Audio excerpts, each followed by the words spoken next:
Hey, I'm asking. Okay, can y'all hear me now? I was in the back room. Y'all pray for me. Pray for me. Y'all want? You know what? I can y'all hear me now?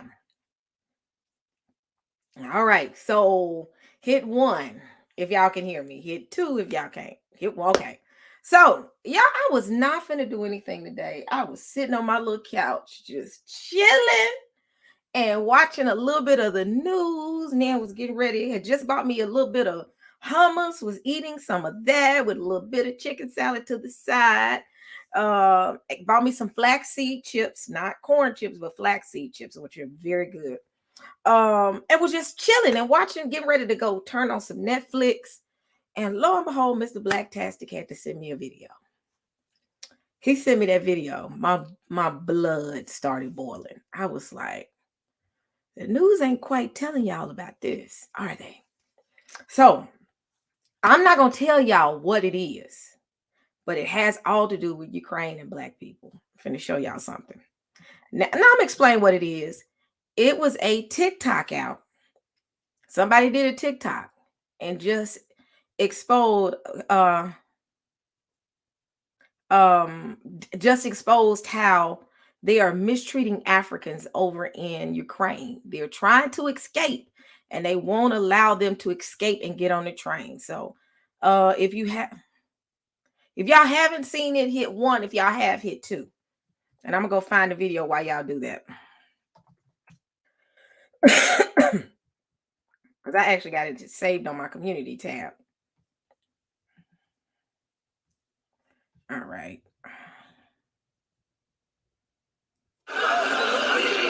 Okay, I got it. Let me go back to my community tab and go get it. All right. Let me see. Go to my page and community tab. All right, here we go.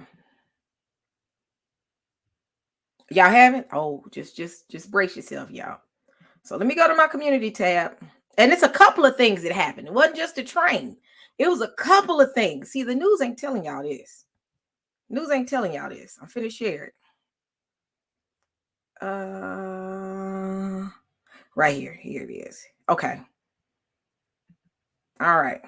Here we go.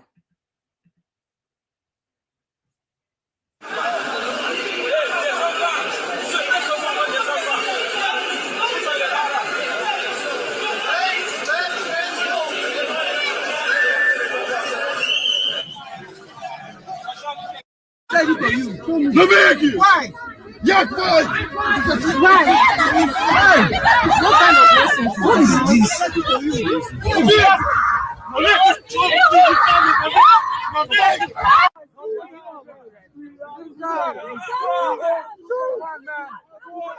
Fair use.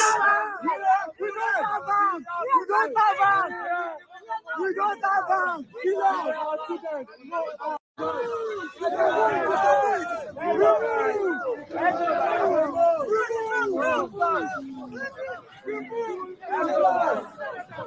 we are innocent.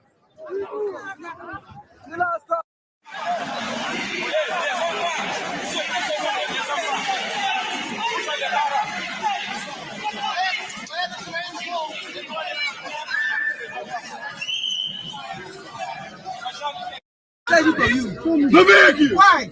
Yes, boy. Why? What kind of blessings? What is this?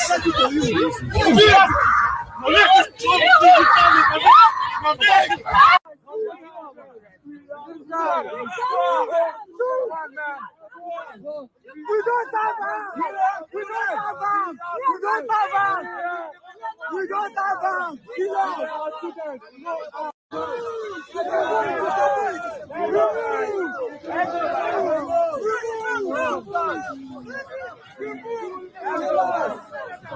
We are innocent.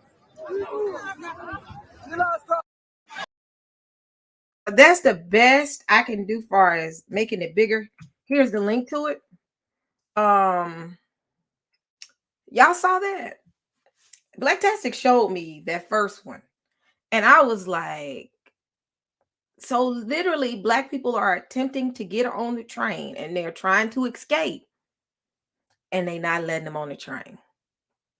And then I also heard that they're not letting them in some of these camps where the refugees are. They're not letting the Africans in. Um, my thing is this: they're not talking about this on the news. They ain't gonna bring that up. They not gonna bring it up.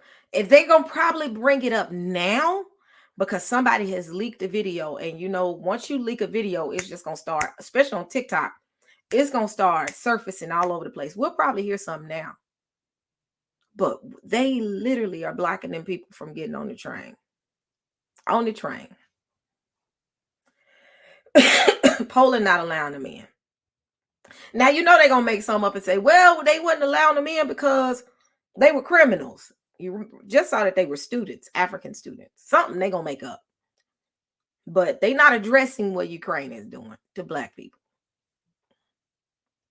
They're not addressing it. They want everybody to address what Russia's doing, but they're not addressing that the Ukrainians are being racist and not letting those people get on their train, snatching them off buses. You can hear babies crying in the background. My thing is, why do we constantly run to these countries and know that they don't want us over there and they don't like us? Why? I'm not trying. Look, if I'm going somewhere to visit, I'm going to Africa, period. I'm going to Africa to go hang out. I'm not going anywhere. We run over there and we think that they're going to accept us, and they're not. They said they were literally blocking these Black people from getting on the bus and on the train and pulling them off the train. And that last video, they were almost hitting them. I think they was trying to hit them with the bus. Y'all, I don't know why. I don't know why they run over there to those countries. I just don't know. Why? What purpose do you serve? They don't want us over there. They barely want us here. I mean, this needs to be told. The news, this is what if the news was truly about the news, they would talk about this.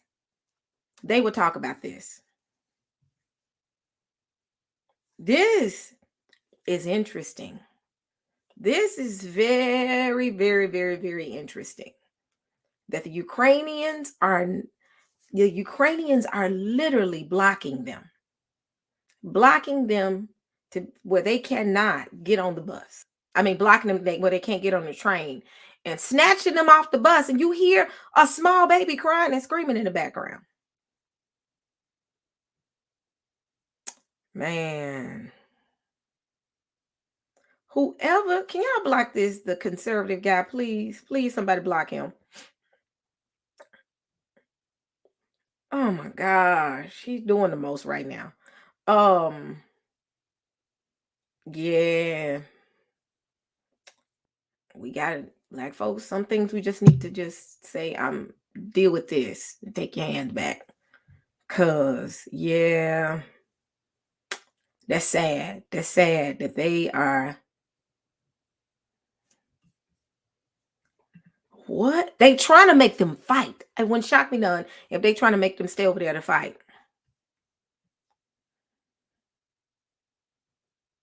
Wow.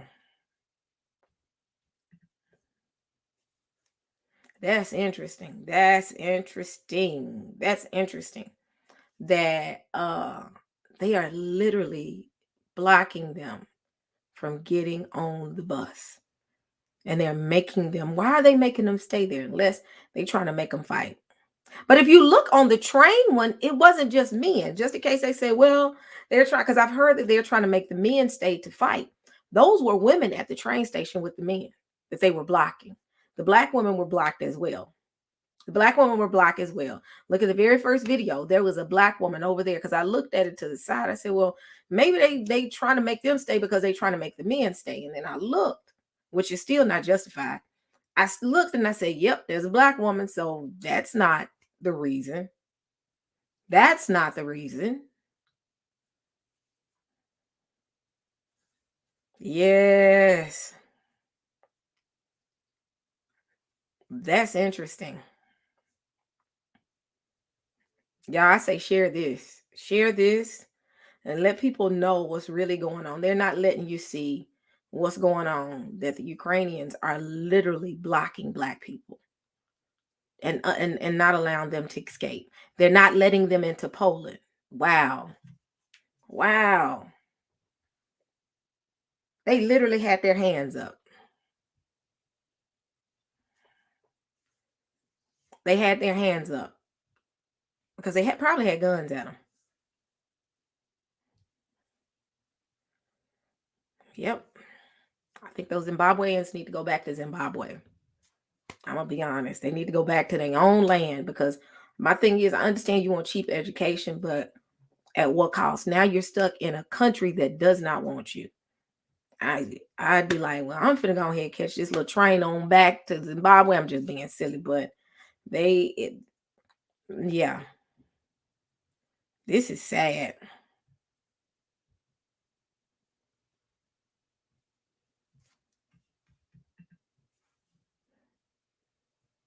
Yep. That's so sad. Thank you. So he said Terrell Starr, reporter and scholar, did a piece on the treatment of African Ukrainians. He interviewed several Blacks who tell them the same old story: racism towards the Negroes. Shake my head. Yep. Yep. I mean, what's y'all's thoughts in the chat? I mean, it ain't too much I can talk and explain. It's just it is what it is. And that TikTok needs to get viral. It needs to be so viral to the point where the news doesn't have a choice but to talk about it. I'm not sending a dime there, period. Because they have not, the way they're doing those Zimbabweans, Zimbabwe people, I always say it right, wrong. They need to be addressed. That needs to be addressed. It's not woe is me when you blocking Black people from being able to escape. It's sad. That's sad. That's sad. Correct. You would think, being so close to death, you would be kind and caring. No, the thing is, when I believe when you're scared, you see the true nature of a person come out. Fear makes the true person come out. And I mean, that's sickening. Somebody asked what happened on TikTok. So on TikTok, there's a video that's gone viral, a couple of videos gone viral where and Black Tactical was again the one that told me about it. But it's a video that came out and it went viral where the Ukrainians were not allowing Black people to get on the train to escape. Then you had another video where Ukrainians were snatching Africans off of a bus trying to escape. Then you got another video where the Ukrainians and the Poland's literally had the Africans like this because they're trying to tell them that they're just here to escape. They're not letting them into the refugee camps. And I mean, it's a lot. It's a lot. I put the link in there, and I put the link in the it's actually, if you go to my community tab, it's on there. It's on there. And you'll see the video. And it's a quick video. I'm waiting to see what they're gonna say about this. I'm waiting to see if the news is gonna address this. I doubt it. I doubt if they address it. They ain't gonna address that. They're not gonna address that. They are literally, and you hear on the bus, you hear a baby screaming at the top of her lungs.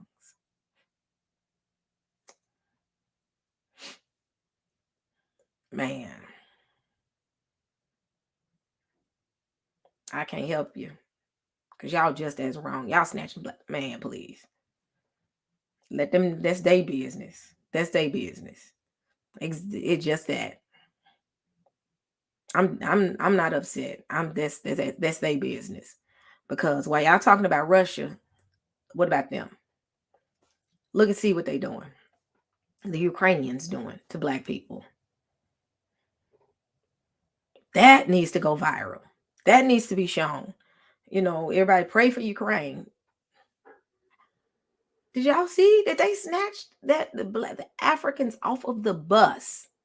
Because they're trying to escape as well. Man, let's stay out of their business, man. I believe that they need to go. I think all of them need to come out of the Ukraine and go straight into Zimbabwe, where they're from, and just stay there and lay low. Sometimes you just got to let it go and say, I'm good. And they're stuck there. And I was talking to Jacoby. Jacoby said they knew a long time ago. Why didn't they leave? I don't know. They probably didn't take it serious, or, but I think that's sad. That's sad. That's sad. That it's no telling how many of them are stranded over there right now. How many are stranded over there right now? It's sad that they can't get off that. They could not leave that country. So, I mean, I don't have a whole lot to say. I wanted to show this. I knew this video wasn't gonna take that long. But I really need for people to spread the word, let people see what's going on.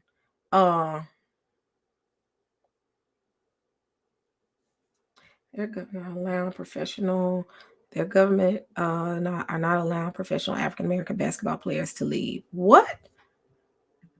I didn't know that.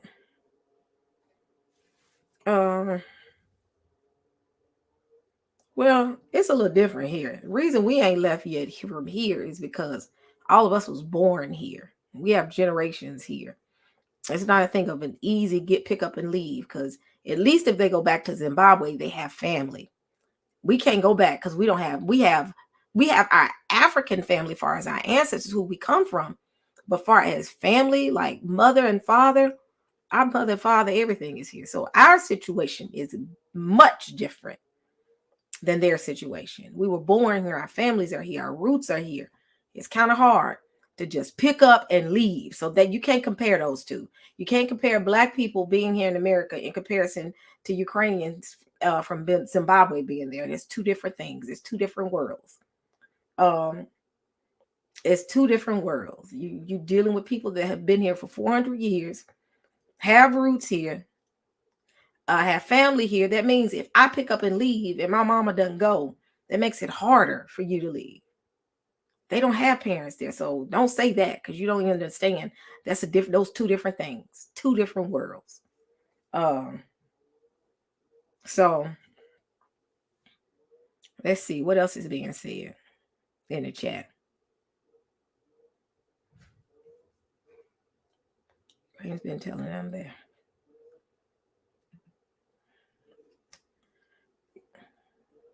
So I that kind of did something to me. Asked me, we ain't leaving yet. Like, bruh, we got family. we just can't pick up and go to Tanzania overnight. It takes a little extra to get up and leave. You leaving family. You leaving, because some family ain't gonna go with you. You leaving history. You leaving your people. You going by yourself. Someone from Zimbabwe really can leave and go back and be with his family. So you cannot compare those two. You cannot. Let's see.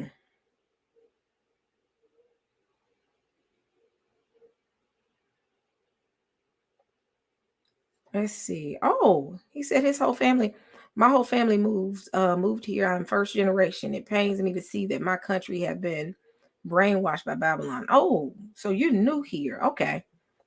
But I mean, it's interesting to see. Anything else in the chat? I'm gonna leave the chat for a little bit. I'm kind of scared to put the link in the chat. Whew. I'm kind of scared because every time so I'm gonna say this. When you get on, you may not want to show your face, but I put it like this. I'm gonna put who I know. I'm not gonna put everybody up here. So I don't know you. You don't get up here. Don't have no weird name. You better tell me who you are. If you got something you want to say. I'm finna be careful with this link, Saints. If I don't know you, don't feel bad. Because, yeah, it's been some interesting people coming up here. So, you got something to say? Come on up. I mean, Teo and them laughing at me in Second Exodus. Y'all know. Let me see. Somebody said, Sister E, Do you think that they are leaving the Ukraine now more than ever because of Putin uh heightening his nuclear threat? Yes! Man, when I tell y'all I saw the nuclear threats, I said, Lord Jesus. Did y'all see Benaya's y'all saw Benaya's video he uploaded this morning? But yeah, I think everybody's trying to exit because of the nuclear threats.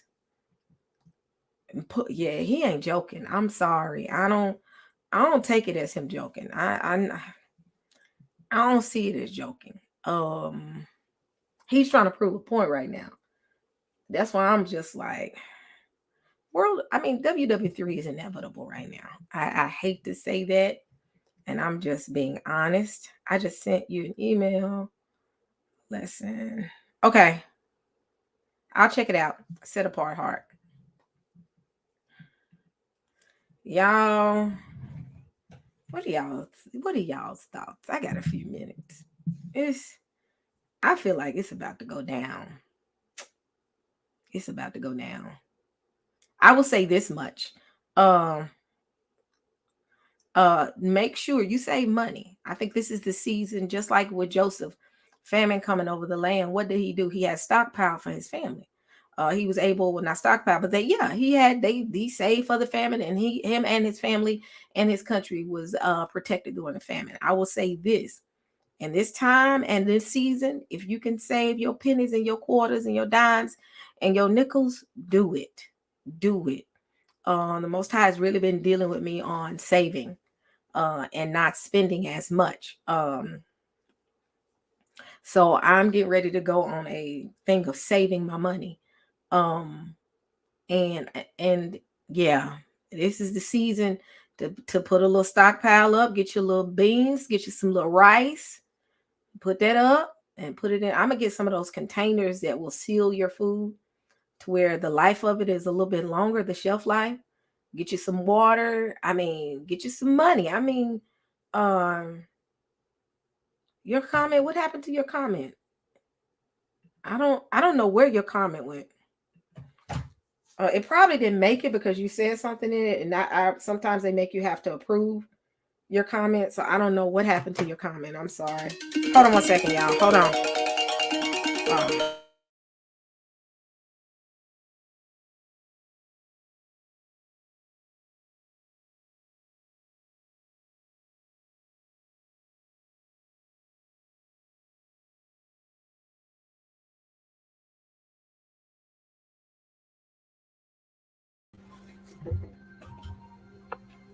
Say what you got to say. Hello.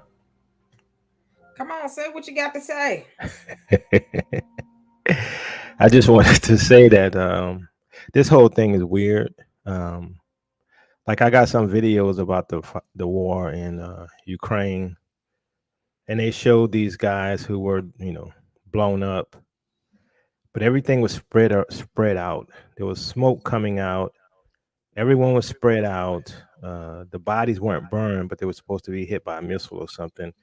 Something weird going on, and also, I don't know if you saw the picture of the Ukrainians on the bridge who was supposed to protect the bridge. I haven't seen that. Yeah, and so they didn't have any tanks, no vehicles or nothing to cordon off the bridge. They all were like just on the bridge laying down with their guns, right? And then the video that I shared in my YouTube video yesterday with or the other day really, uh, shooting down the Russian plane, that was from a video game, and that came from a Ukrainian defense ministry. And that's not the only video. Even Big Red talked about that as well, about them, having another clip from a video game. So they're playing games with our minds. I'm not saying there's not warfare going on, and I don't know what's going on, but something strange is happening.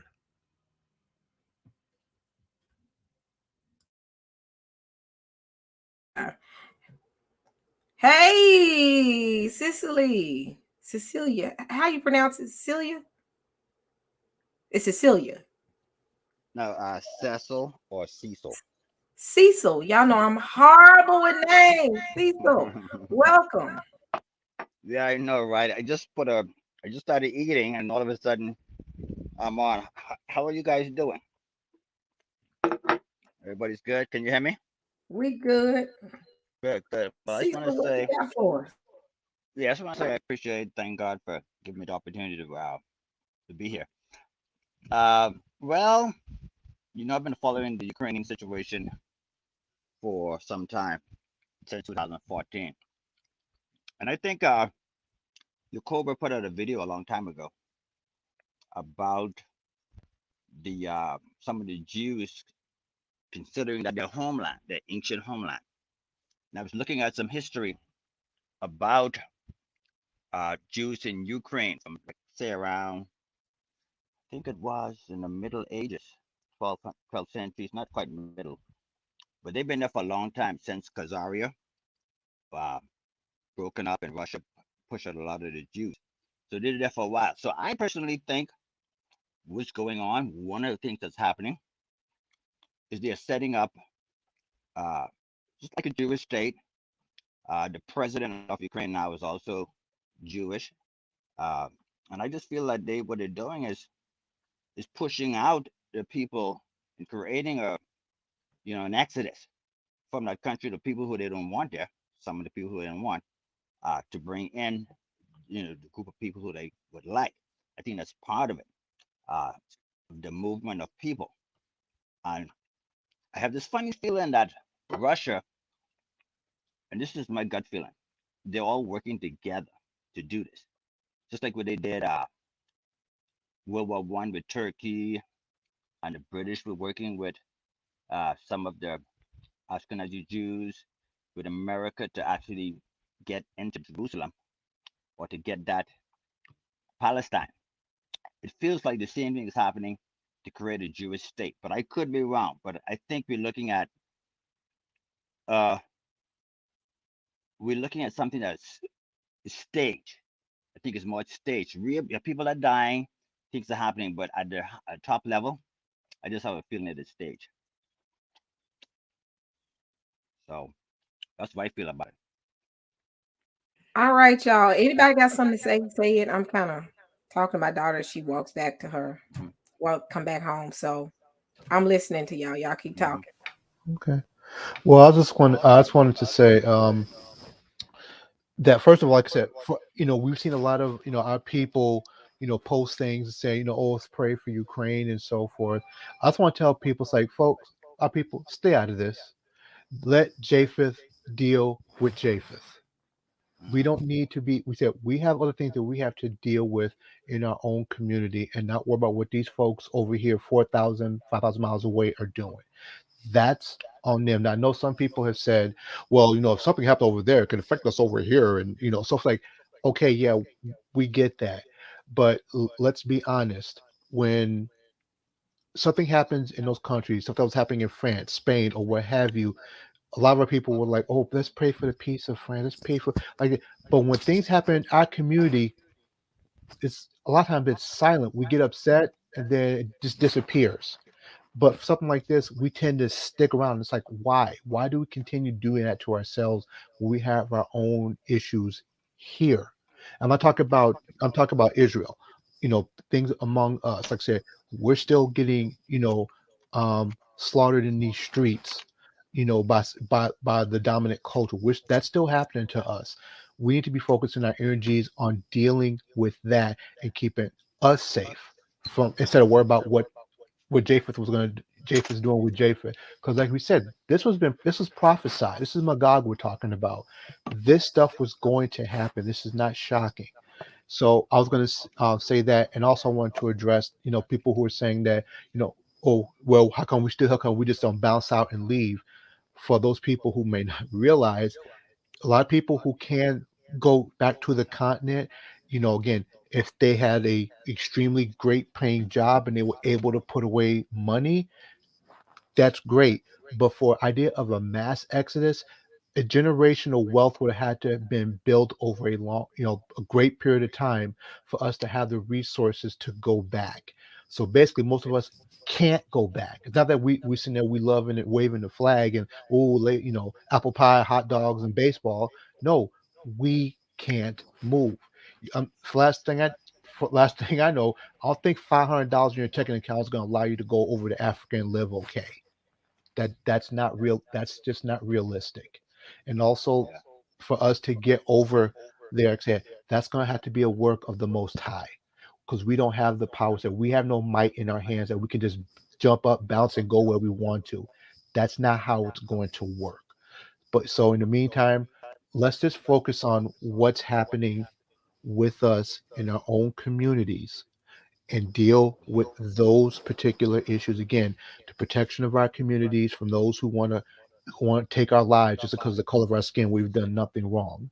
Let's be honest. That's what's that's what's going on. The political system that we find ourselves in. Like I said, I am a staunch political agnostic when it comes to left right politics, because it's still two wings of the same buzzard to me, as far as I'm concerned. So I'm not even dealing with that anymore. Say, oh, look out, let's get the vote out. Woo. No. It's like we've had Republican presidents, we've had Democrat president, black people still being shut down in the street by the police. Where's the benefit? I'm not seeing it so far. So that's basically what I wanted to say, on that subject. Again, let's keep our focus over here. Let them folks working out. If it is, some red, false flag event or whatever, what some people might want to say, so be it. The prophecy is that it's still going to happen. Is that Yeshua is going to come back. He is going to reign and rule. His people are going to reign and rule with him. Let's just focus on that. That's just my thoughts on it. Yeah, yeah. I'm listening, y'all. I'm just talking about the kiddo till she gets home, so I'm listening. Okay. Yeah. I'll be back. So I'm gonna let Yes. y'all drive it while I do this. Okay. Yes. Yes, Sister E. I just want to Yeah, say something. This is yeah, Cecil. I was doing a lot of stuff in Africa, recently for the last year and a half, and I invested, thousands of dollars over there, and they decided to accept, to do the jab in Ghana, and that's where I was going. So anyway, all of that has kind of been put on the back burner. So anyway, so I decided to do stuff over here. When I say do stuff over here, I'm talking about the concept of working together with our people, Israel, those of like mind. In other words, uh, all of us don't have to get along, but you want to yeah. be with people who of like mind, and Hmm. so what I'm doing. I'm changing my resources to that to look to right here in the U.S. Like what the brother was talking about in our communities. But I'm not really, and I haven't really came up with a game plan, but I have an outline so far. What once I get everything established, what my goal would be working with uh, Hebrew Israelites who was was born again, accepted Jesus Christ as personal savior, rational, sensible, critical thinkers, uh, and willing to get along as far as nobody on the fringes. You know what I'm saying?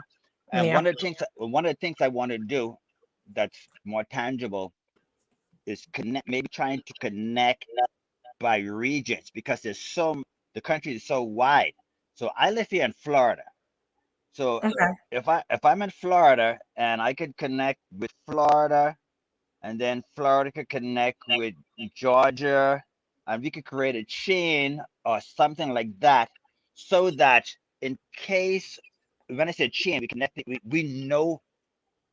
Well, I can pick up a phone and call this person in Georgia. I could go on the internet and I know this person is here. If I'm driving through town and I'm running out of gas or whatever, I can call so and so. But we all know that you could depend on the person to be there, kind of Mhm. way. And what I would like to do, that's the kind of idea I want to do. So in other words, if the United States get to the point where things are becoming more difficult because us Israelites, we are the last to know what's going on. And just like the video you were showing, and we will be the ones who are going to be left behind. So only God is looking out for us. And that's, see, Russia is looking out for their people and fighting for their people. Ukrainians they're all fighting but nobody's fighting for us. No nation is fighting for us. So we know that only God's going to fight for us. So I feel, well, not I feel, what I will do once I pull away from the Africa as far as my investments and stuff, uh, I want to be a part of creating an information network where if somebody get on the road from California and they're driving east, they know if they need gas or they know they need a place to stay and they're running on the money, they could say, "Hey, let me look in this there. Okay, there's so and so. Let me give them a call."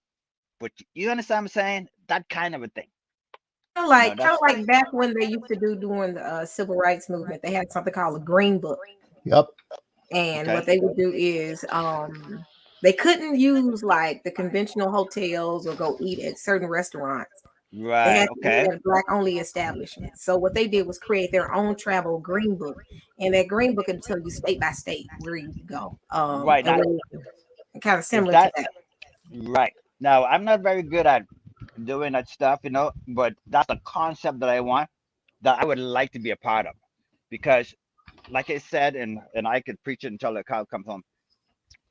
We only have ourselves to look after. We only looking after ourselves. Nobody's gonna look after us. But God will look after us. If I could find a way to get something like that going, but like I said, once I settle in over here, back here in the U.S. and get things going, I want to start looking along those lines. hmm So, what do you think? Are you asking the panel or just Sister E? Anybody who wants to comment on it? Okay, sis, you muted. I'm sorry. I think Comment? it's a good idea. I'm sorry. I got an echo. I don't know where this Yeah. echo is coming from. But I think that's a good idea. I think it's a good idea to at least know state by state and connecting with everybody to know who to go to, Yes. who. So, I mean, I think it's a good idea. What are your thoughts, Mike? I think that's a fantastic idea to do it. I want to say that I have heard of an app that somebody has done something like that similar, but I Uh-huh. I don't know that they've already, there's an app out there that's something like that. hmm I thought I'd seen it. If I could find it, I'll send it to you, Sister E. But if not, Awesome. like I said, there's nothing wrong with creating a more robust one. It'd be an issue of gathering people. Okay, the hard part is finding people who are integral to do it. Like I said, who want to participate in something like this. Because again, not everybody, not all skin folk is kinfolk. They look like Israel, but they ain't thinking like Israel. So you have to be careful. You have to be a vetting process to find out that these people are who they say they are, who you be staying with, or what have you. You'd have to build the data, build the database, and it will be a great database, and house that database somewhere. And so, and again, develop, a really robust app to, have that app update all the time when there's a new person comes in or somebody drops out of it. So it's always up to date, with these things. And so, like I said, I don't want, let's not get to super details on here, on an open platform. But yeah, what you were talking about is a great idea, because the way things are looking right now, we lack of a better term, we need to really circle the wagons at this point. That's just how I feel about it. As I'm seeing things happen with our people, again, the pressure on our people is ramping up. Those who are law enforcement, again, out there, wilding out even more with us, the courts, and just other things. People being aggressive against us in stores. I mean, literally out of nowhere, we've seen it over and over again.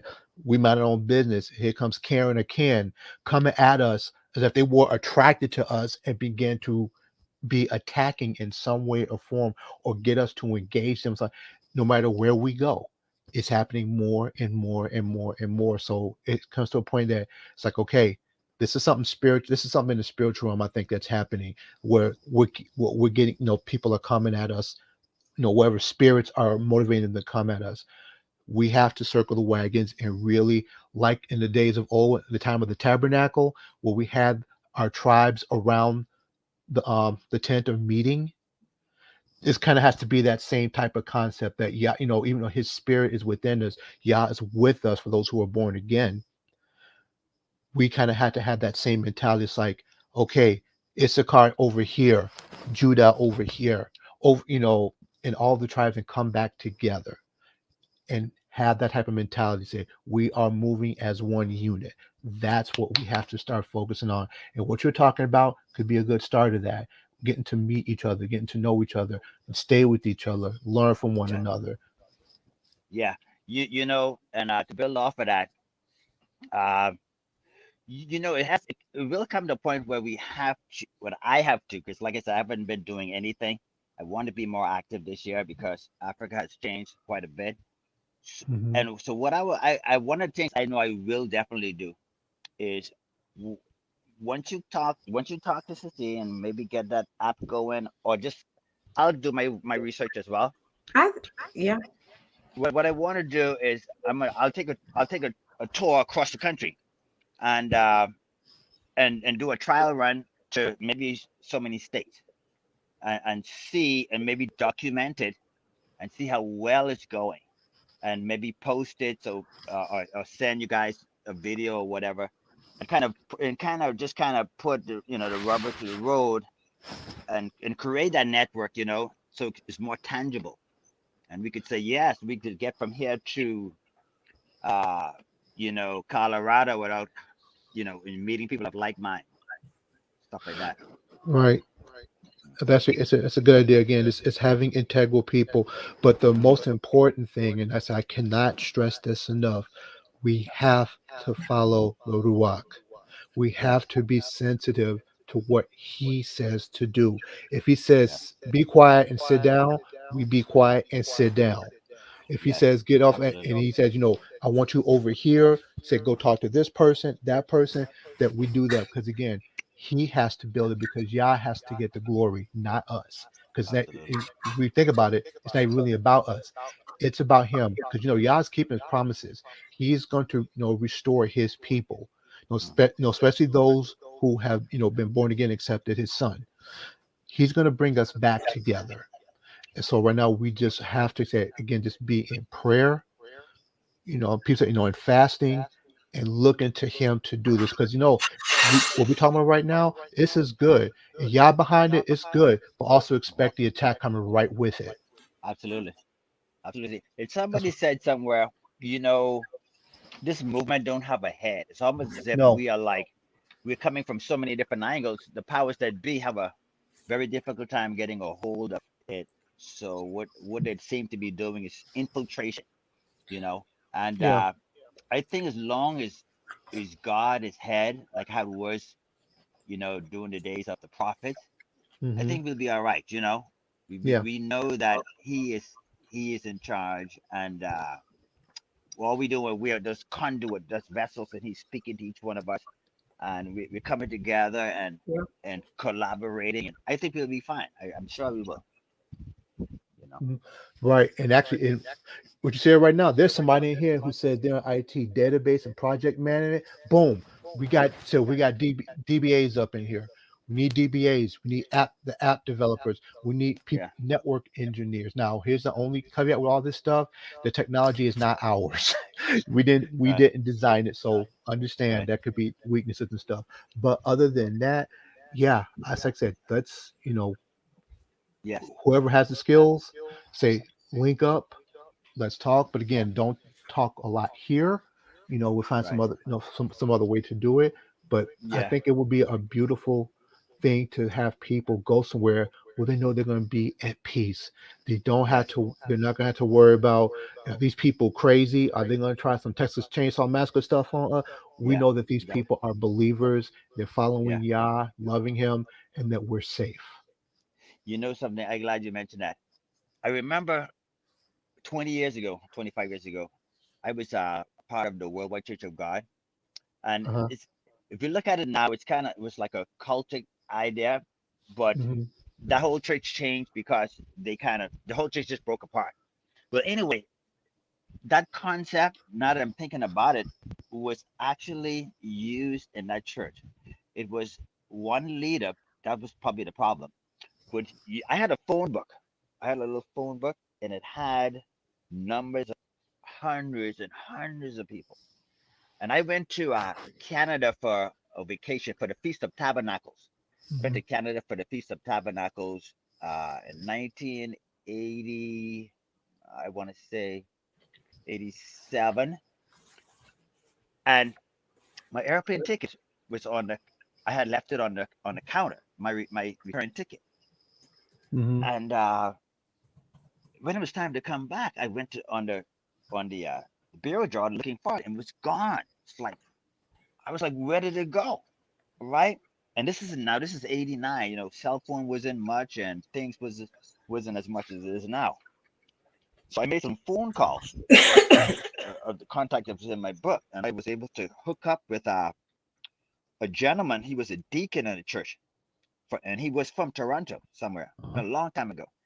And he called me, and I told him, okay, I just need a one-way ticket back to the U.S. I was living in the Bahamas at the time, and he's like, okay, we're leaving tomorrow at the airport. Meet me at the airport.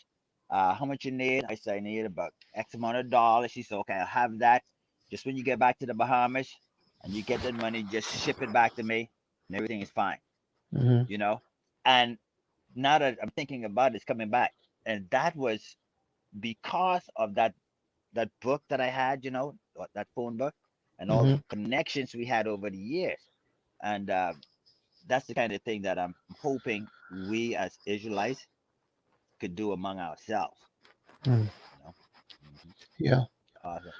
Because again, I said we don't. So again, let's just focus, on Yah, focus on us, and not worry about what the other folks is doing. They're gonna do it. I guess again, that's why we heard Big Red earlier. He told me say, "Ain't no fan of He don't like with Putin and stuff like that." I'm like, neither are we. I'm like, don't give a care at all, literally. About them, I look at him, it's like, okay, where's the popcorn? And I'm just gonna go watch and do something else. That's literally my attitude. Like, it don't, it don't concern us. So yeah, let's just focus on what you're talking about. It says Yeah. somebody in the chat said that they're app developers. It's like we all got to just find a way to talk to each other. Like, okay, Yeah. Hmm. PAs, app developers, network engineers, project managers. Say, roll. Let's get desktop Yeah. people. Absolutely. Absolutely. Well, That's it. yes, I'm the type of guy who I love to do stuff. I mean, when I say I love to do stuff, if I say something and my heart is in it, I pray about it. Hmm. 100% I'm gonna do it, and I don't like to wait too long. I hate procrastination. So I'm looking, and like I said, maybe offline or maybe by phone number or email, we could start talking about this. But now that I lost, what's going on in Africa. I hope everything changes. But I had a property over there. I'm putting people to college in Africa. That's where all my investment. And Hmm. now that that's kind of already on its own, I can't do anything about that. Um, I definitely want to do this, and I think I'm excited about it. And like you said, I'm once God is Yah is ahead of us and doing it, Yep. I'm willing to test it and put it to action and prove it. You know, Yeah. Yep. As long as he's the one who's leading it, it'll be yeah, success. Like again, if it's exactly. it's his desire, it will be successful. And no matter what happens, whatever they try to do, and say it won't stop it. They, Yeah. they'll be like, Yeah, oh, we got this person. It's still going to continue on. They won't be, and they right. will not be able to stop it whatsoever. Now, people look Exactly. back at look at King, say, yeah, look at he was nonviolent. He don't. They still do. I'm like, right, because these are wicked folk we're dealing with. We know that, but still things went forward in spite of. Yes, So we have to yes. kind of look at it that way. It's like, yeah, with the what the Lord stop, what starts, ain't nobody gonna stop it. That's the truth. That's the truth. Absolutely. You're right. I'm a You're believer. right. That's why and if we Absolutely. did that, I would say not use. just totally depend upon technology. Right. Because if the Yeah, infrastructure shuts down Mm-hmm. for whatever reason and they won't get access, I say be old school and just do a book. Yep. yeah. You know, I don't know how we can print it, but just I mean, But just ways of getting. I don't know. You know what? and I'm yeah. Let me think through it too as well. Yeah, you know, for you sure. know, too, Sister E, I just run across my mind. Like, remember the CB radios that people had in their cars and trucks back in the day? That's Yep. so sometimes, you just have to have some kind of form of getting information out or receiving. So it's a lot of ways to try to stay, connected. Oh Like, yes, Yep. there are multiple ways. yeah, creative ways, Yep. Yep. absolutely. We Oh got to yeah. think through it. But I will say this: make sure you have a slush fund, a little money set to the side, so that if you do have to Yeah. go for whatever reason, Uh-huh. you because ATMs, if the system ever shut down, ATMs gonna be first to go down. Yeah. ATMs Hmm. will be first to go down. And you know something too, guys? I want to put this out there so you guys can start thinking about it. Bartering among ourselves Mhm. eventually. Just keep that concept because that might be something that as a community we can know that we are dealing with people who might not have something that uh, you can use, but they have something that somebody else can use and a value, and we could kind of probably look at our community from that point of view as well. You know, Hmm. bartering and just kind of being creative. Getting off your grid. I I was I know I'm talking a lot, but No. I just got back from Georgetown, Florida. I was looking at some property up there. Some people I know they got 11 acres right over by the St. John's River, and I was up there doing some work for the landowner. 11 acres, and they are white Americans, and what they're doing is they're pretty much building a a type of compound. They're not like cults or anything like that, but they're building this place and they're growing their own food and they're doing hydroponics and they're just doing all of this stuff to be self-sustained. And I was up there for 3 days, you know, and camping for 3 days. We went up by the St. John's River. I drove through Crescent City, and this is a small town in the middle of the state, in the middle of Florida. Just lots of springs out there, mud springs and there's tons of springs. The water's amazing, crystal clear. And that's the kind of thing that's going through my mind now that I'm staying here in the U.S. That's the kind of thing that's going in my head. Those ideas. So, Okay. mhm. Okay. So that's something to think about. Those and property very inexpensive up there still. In Florida, You know, absolutely. I I'm can tell you. I'm Go kind of ahead. I'm kind of concerned about Florida because all the stuff going on with the racism. Yeah. Um, Well, it's in some parts of Florida, but in some parts not. Florida has become a very it's kind of liberal state still, and racism is here like any place else. But you can find places. I live in Fort Pierce, Florida, you know, and this used to be a bad spot back in the day, but now I go everywhere and everybody's getting along and blah blah blah. It's pretty cool. I love it, Yeah. Florida. The weather's always nice. Right now, I'm outside on the porch hanging out. Temperature is what? I don't know, 75, 78 degrees maybe, Mm. 75. So pretty Okay. good. Uh-huh.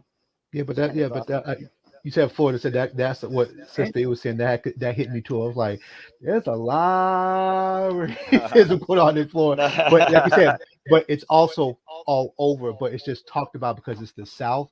They always say, oh, it's Yeah, racist down here, but I'm like, yeah, Chicago, where I used used to say was one of the most segregated cities in the yeah, United States, and it's a northern city. I can tell yeah, you right now, there are places I think even now, years later, that I still could not probably walk through without having some nonsense happen. Oh yeah. And this is in Chicago. Yeah, like at suburbs. I'll name off a couple of them. There was a place called Franklin Park, North Lake, Stone Park, Melrose Park. Let me see. Think about Norridge.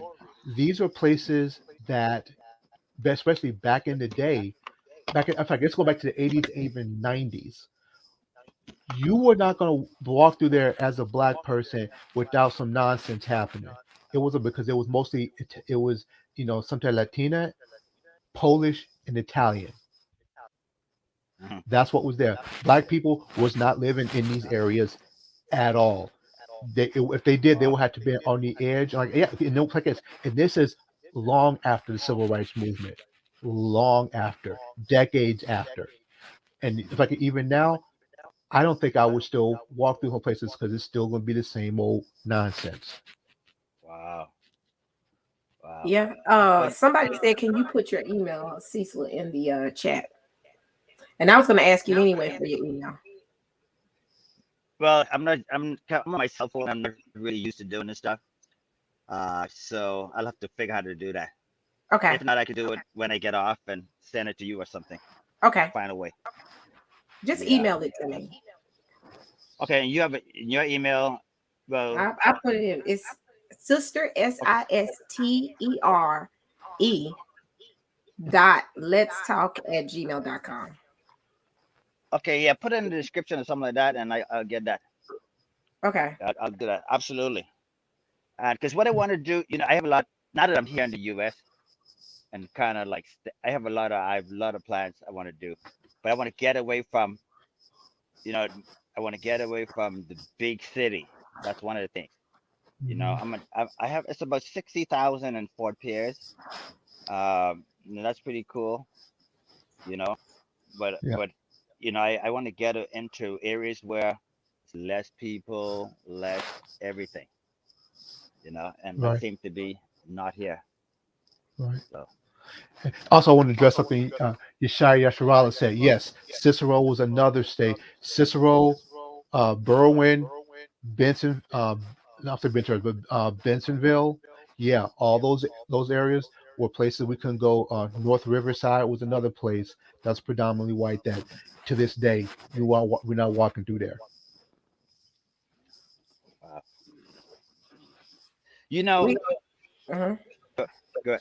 Well, growing up in the Bahamas, we kind of, it was a little different from, the African American experience, just a little different, not much, because we grew up where the majority of people are, Hebrew Israelite, and the school you go to, teacher, everybody you see, maybe it's kind of grow like maybe a small town, and here in the U.S. where everybody's just, of the same ethnic background. And so we're not exposed to that, but we were exposed to rich white Americans coming over on their boats and their planes and, kind of giving us stuff, just handing stuff out. I don't know, being a kid, I've seen so much of that growing up over there, big yachts and everything.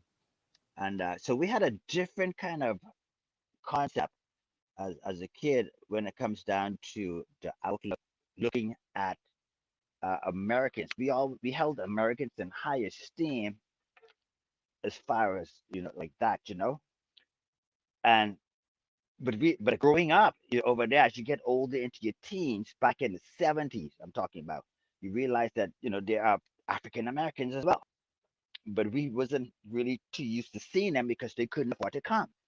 We thought most all Americans were pretty much white, you know. Uh, so that my experience was a little different. And but when I moved to the U.S., I began to see it from another point of view.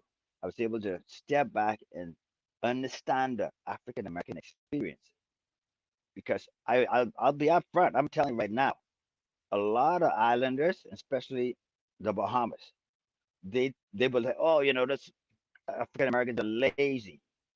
And when I got here and I started to realize what's going on, I will tell them when I go back to visit, African Americans are not lazy. So you need to understand. what has happened for 400 years before you open your mouth about things like that. Because I've seen different. I know different, now. The only thing I would like is, like I say, more unity and among us, and that's about it. That's what I feel. That whole concept of African Americans being lazy, that's a whole show within itself. Because I hear that a lot from outsiders, outside people who've not grown up in America, and don't Yeah. realize that the infrastructure that Black people have created, that like Africans and Caribbeans and Jamaicans and all individuals have had access to, was Yeah. based off of our ancestors' hard work. These I institutions, know. these HBCUs, our Yeah. ancestors worked hard to get that. Now, and I'm not trying to show division, Exactly. but I just want to make sure people see that, we worked Yes. hard. Yes. We didn't I every know. bit I of, know. every bit of little, I mean, little rights that we got, we were able to build our own communities, and they ended up Yes.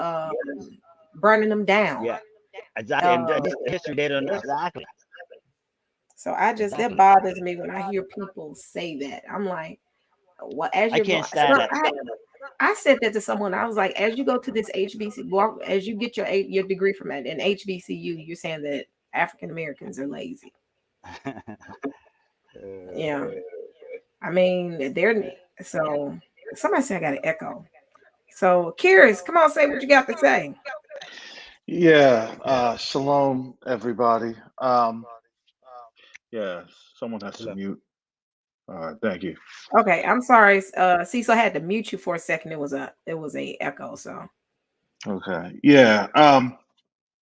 I'm getting into this a little late in the game, but I had seen the videos. Shout out to Teo, yeah, Ministry of Kobe, and we see it's like it's like a couple full system going on here, and I look at it like this.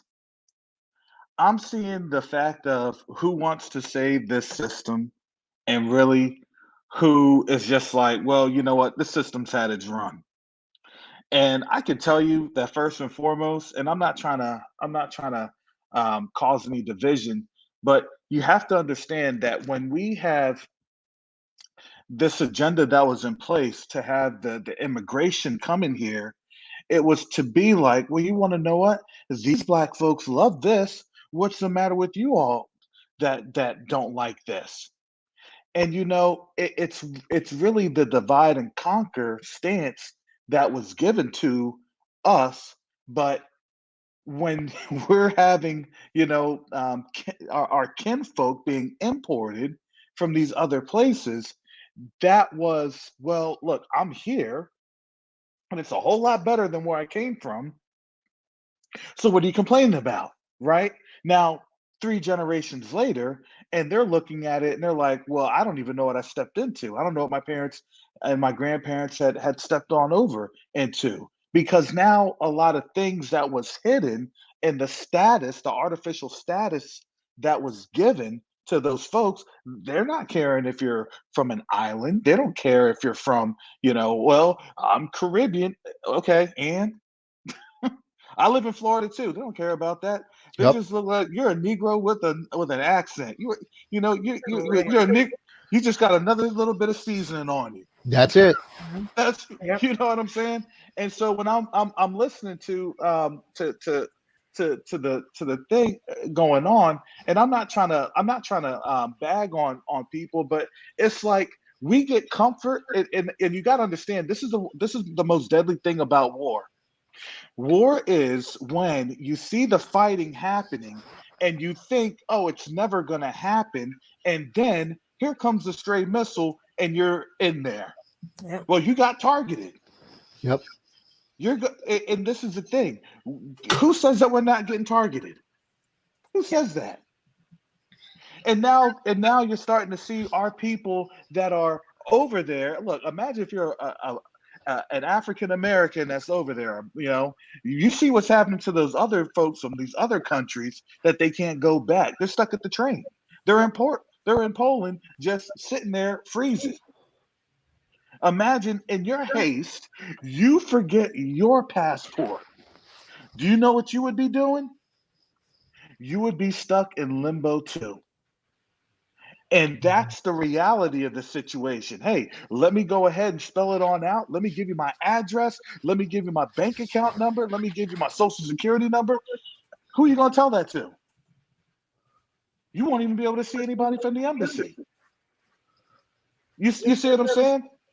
But the reality is, see, we're now starting to understand the gravity of the situation that we're in worldwide.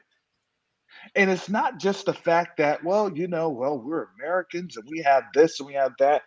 And that doesn't matter. Because let me tell you, when everybody's trying to survive, they don't care about your passport status. Do you get what I'm saying? They don't care. And now you're really starting to understand when we've been saying, look, get ready, get your supplies, do what you need to do, because I'm going to tell you this. You'll start to understand the true nature of people when things aren't going well. And so, I I look at it, it's like, well, we we need to build on land for here. For here. Where you gonna build that? So I don't know, and this was back in 2018. Um, there was a propaganda commercial that Russia had displayed about its hypersonic missiles. And believe it or not, all of these hypersonic missiles was like targeted for Florida. Mm. Predict the programming. Oh yeah, I'm done too. I'm done. If you in Florida, you done. Look, don't think that they didn't have Greenland for nothing. It's like Tampa got hit, and then the super, you know, the asteroid had wiped out other places. They're trying to tell you, but you also have to understand the places that you're at, and what places that you're at. Look, you have a major naval base there in Jacksonville, one of the most major ones. And here's the reality, family, because this was just reported in the news about 2 3 weeks ago. They're sitting in the Atlantic. They're sitting in the Atlantic.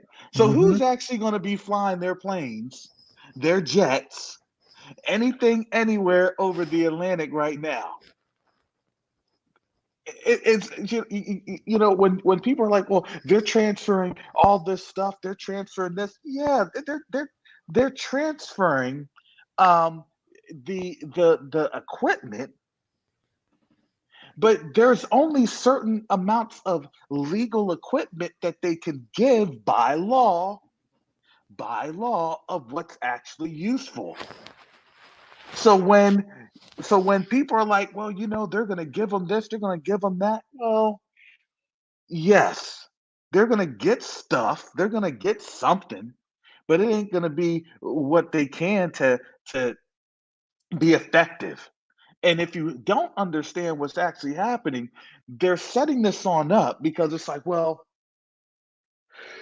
we got to get emotionally charged. And if we can emotionally charge up black folks, then guess what? We got them in this situation, and they'll just want to help, and they'll just want to fight. And unfortunately, this reality has shown when we hit that 400-year mark, and we would be and we are had explained this is the 400 years, right? We've called it. What were we saying? Look, you have famine, or you have pestilence, plague, famine, and then the what? Then the sword. So now the whole progression is happening, right? And nobody can say, well, nothing's happened yet. It's happening right now. They're even saying, well, famine's going to increase right now, right? Everybody's going to have to suck it on up. But what people weren't anticipating was that this message that the Most High had given his people, which was trying to be heavily thwarted by the agencies on out there, both physical and spiritual, was nothing in comparison to the Spirit of the Most High. So now, as everything has been progressing, well, don't you want to make sure that you're here and you're involved and you're this and you're that? And it's like, well, that emotionalism sounds good, but let's not understand this isn't our land. Let's understand that. We were here for 400 years as a multi-generational open air prison. We were here. So when people are like, well, we'll give you reparations. We'll just have to study it. We'll do the same process as, Japan, because what are they going to do? They're going to study it to death. Well, let me keep studying it to death, and then guess what? Nothing happens.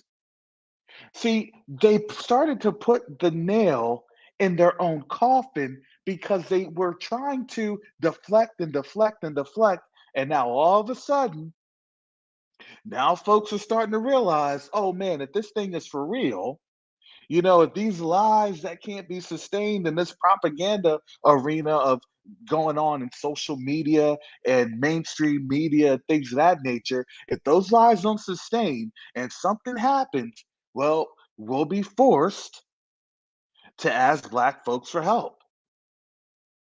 And we're acting like that this is not going to ever happen to us. Okay. Vietnam really started back in the late 1950s, early 60s. We had only gotten involved in the early 60s. And it was a small advisory force. Everything starts off small advisory. And then it becomes a full scale conflict. And how did they support that full scale conflict? Well, they supported that full scale conflict by drafting mainly Black folks. This is reality. This is the case. You literally had people draft dodging. You literally had people saying what? They had bad feet or bad toes or blisters or burns. I mean, shoot, we just had a president that admittedly did that. So what's to say that in this time that's not going to happen again? And see, right now, at that time, as opposed to this time, you had less of a information network. And this time, what are we doing? We're operating on Daniel chapter 12, verses 1 through 4, right? This is a time that what? Much knowledge has been increased. And that knowledge that's been increased, it's like, okay, well, if we get knowledge, then we're going to have to get understanding. And if we're getting understanding, then guess what we're doing? We're starting to really critically think and critically analyze. Yeah, myth the legend. They've drafted Black men to be more precise. Yeah, they drafted more of us. They drafted more of us. So do you not think that they now have a problem? It was all fun and games to do all these hate crime bills and do all these reparations for the most wicked things. They were doing reparations. And you know what? You have to laugh at that because I honestly look at that as that's the Most High having that as a laugh. We're trying to ask our oppressors, our captors, for reparations. That's never going to happen. That was never going to happen. And when they denied us, when they tried to say CRT and all this other craziness and everything else, what, Sister E, I still remember you doing that show about 2 weeks ago. It was a little less than 2 weeks ago. Remember that? It was a little less than 2 weeks ago. Yeah. And they're like, oh, well, they're going to push for and this and that. And I said, as soon as that happens, I said, yeah, it's going to start getting bad. because Yeah. Let me break in real quick. If they ever yeah, give us reparation, we would have to leave Instantly. yes. fast. Folks Hmm. that want to stay here and buy brand new BMWs and houses, I'm gonna leave you here, preacher, because I'm finna hit the first. First and foremost, we not leaving in packs because they're gonna try No. to destroy the whatever we left. We Yes. gonna Hmm. have to scatter and just meet somewhere at a destination. Right. If they ever gave us reparation, I would say, for y'all give me my check, let me go ahead and go where I'm going. Just make sure you deposit it straight to my account. And then Yep. I'm gonna take the money out and then close the account. And I'm gonna go invest it in minerals and goods and whatever else. That cash is not gonna sit in cash because the dollar gonna tank then. Right. Oh, Yeah. the dollar gonna plummet. I need that money fast because soon as I get it, I'm going to invest it. I mean, and I would rather have gold. Yes. I Hmm. would rather have it in gold. I don't want that paper money. But Platinum better. whatever, long as when you give it, y'all best to understand. I'm bouncing. I'm not gonna be anywhere sight because the thing is, then it's gonna be a war between them and us. I Yep. said, I'm out. I'm out. I'm like, you stay here if you want to, man. I'm out, Yeah. Yeah. man. Yeah. And I see that you know that their desperation is kind of kicking in because that was that was made mention of, right, this week. All of a sudden, right, Representative Sheila Jackson Lee, she's like, oh well, HR 40, we got enough votes. Mm. Didn't they say they had enough votes to pass back in Obama's time? Yeah. But they were Yeah. just trying to it's like, no, we're not dumb. It's like we're not dumb. And honestly, a lot of people have really, especially amongst black folks, the core, and I know people don't like to, stratify, but really the core FBA, ADOS, if you've been here and and you had somebody here in America that was on a plantation, if you have family members from your generational bloodline that was on a plantation, we know better. We do. And it's funny because we have to understand that it's like, look, we're not here to fight you all that they brought here, because they knew that they brought you all here as the controlled opposition of, well, you know what, it'll get better, it'll get better. For who? Well, I got here, I was doing my thing, and you all are just this and that's that. Well, we know what the game was. Now they're starting to understand the game too. Yep. And now they're starting to understand, look, this game isn't very kind for them, because they thought that, well, whatever label that was given to them was going to, make things better. And I'm sorry. I'm sorry. Look, um, this is why I firmly have on my channel, what, the Dry Bones Project, right? Getting you in touch with Teo get you in touch with Stepping Stones to Home, T3 and me. All the folks that are actually there that understand. What do you think is going to happen here? I don't know about you, but listen, we understood what 400 years meant by reading the word. What does the word say about this place? I mean, that's kind of my thing. It's like, so who are you listening to? I mean, look, you can come on up here and try to sell me something. I'm okay, you know. But it's one of those things. It's like we have to understand the motives. And shout out to you, Aerospike. It's like, look, if we're led by the Spirit to do something like that, go ahead. How long do you think we have? You know what I'm saying? They're Hmm. about to kick Russia off of SWIFT. Well, if you're cutting your nose to spite your face, if you can't control the assets of your enemies, then guess what? We're in trouble. We're in trouble. They'll get over that real quick, because you want to know why? They were actually planning on that. They were planning on getting out of SWIFT, and then it was just going to be direct social economic pacts with China, Iran, North Korea, all those places. All the places that are very non-influenced. Cuba, Venezuela. I mean, it's like you understand that's the last hand that they have to play. Once you take away the dollar, that's the last hand you literally have. So what do you think is going to happen? Well, okay, they're on the dollar. We can disrupt them. We can disrupt the banks because guess what? We don't have the dollar anymore to worry about. That's their problem. Hey, you need to stop with these cyber attacks. Oh, Russia's going to say, it sounds like a you issue. That sounds like a you issue.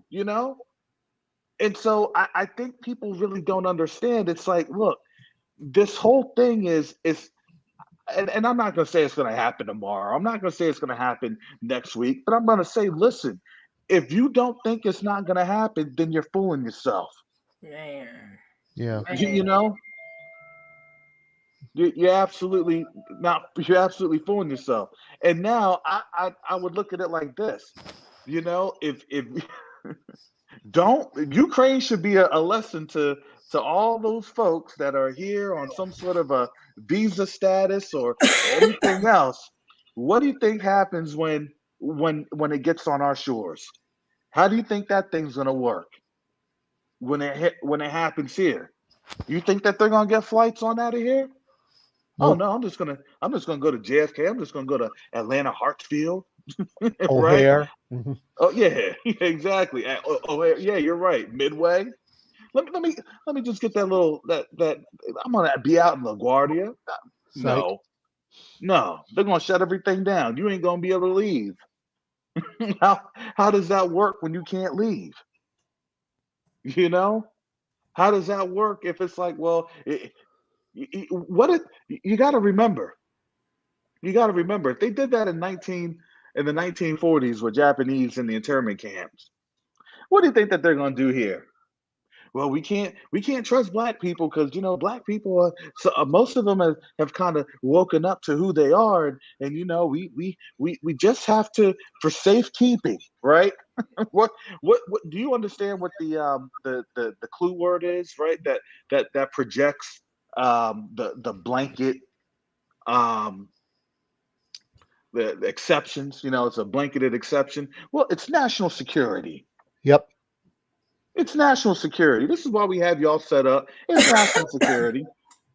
We got plenty of basketball hoops. We got courts. We got footballs. We got plenty of pool tables.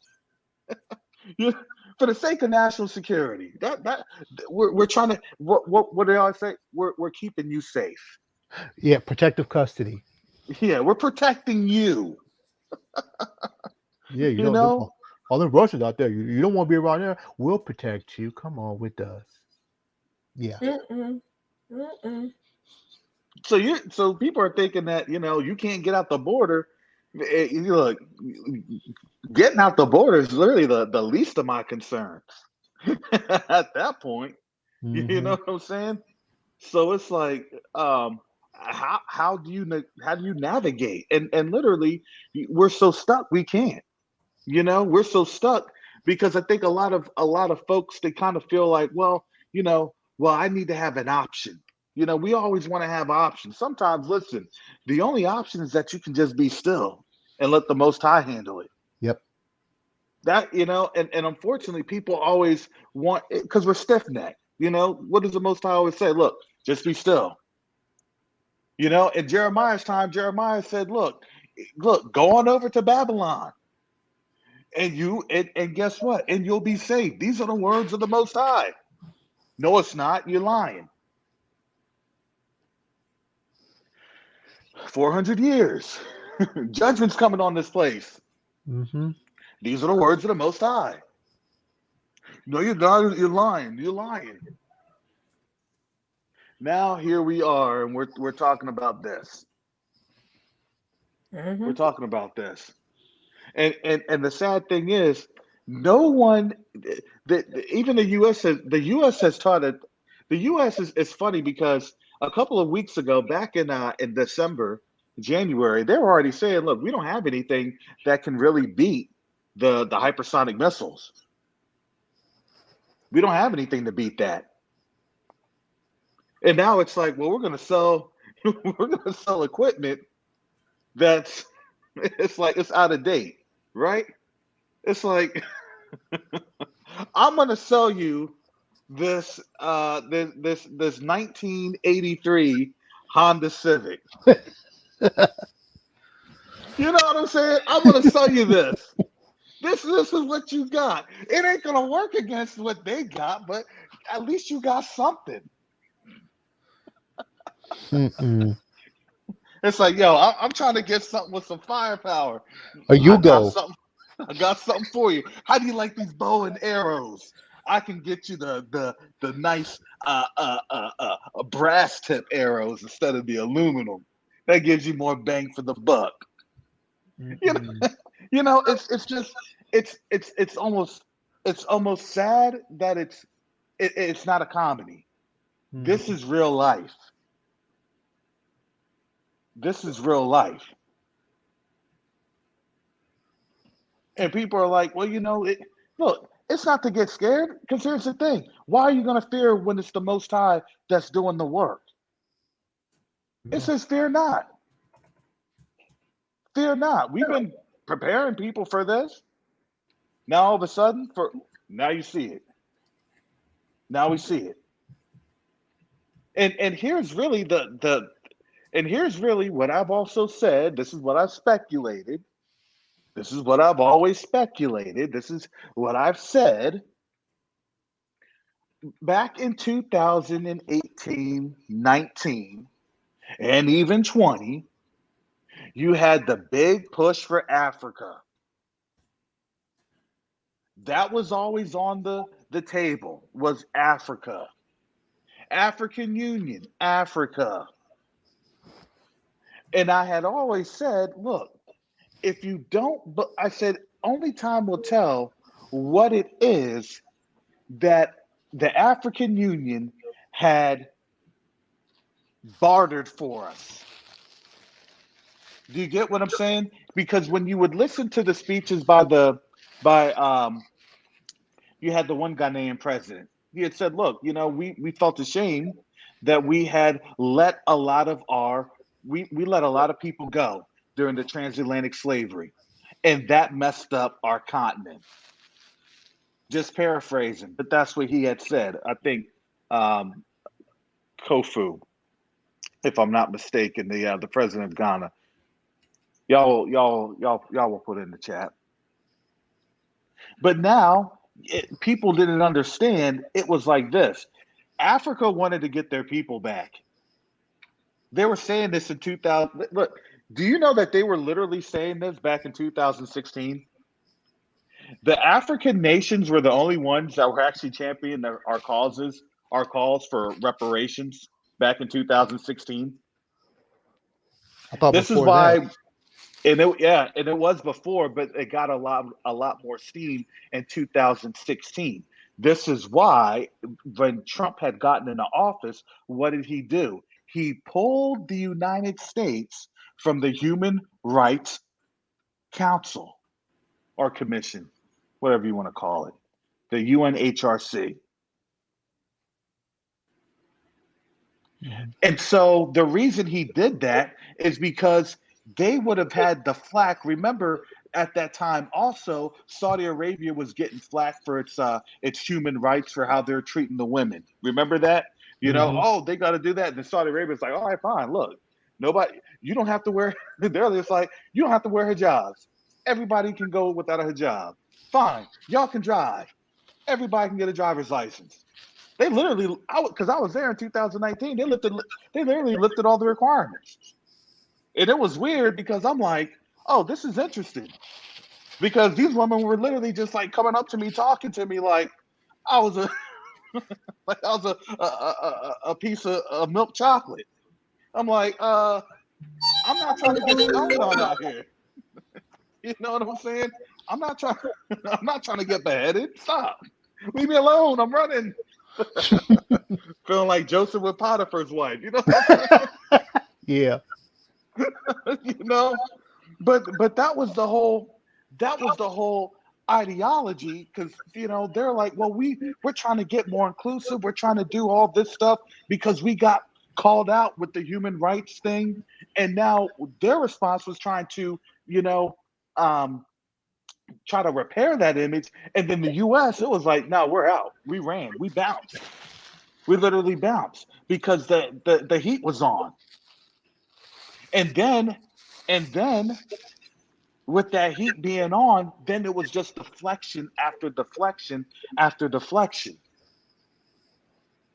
So now, what was actually going on at that time? You literally had, I think, out of that course, I think it was about, if I'm not mistaken, almost 16 or 20 um, human rights resolutions. These are on out there. Look them on up.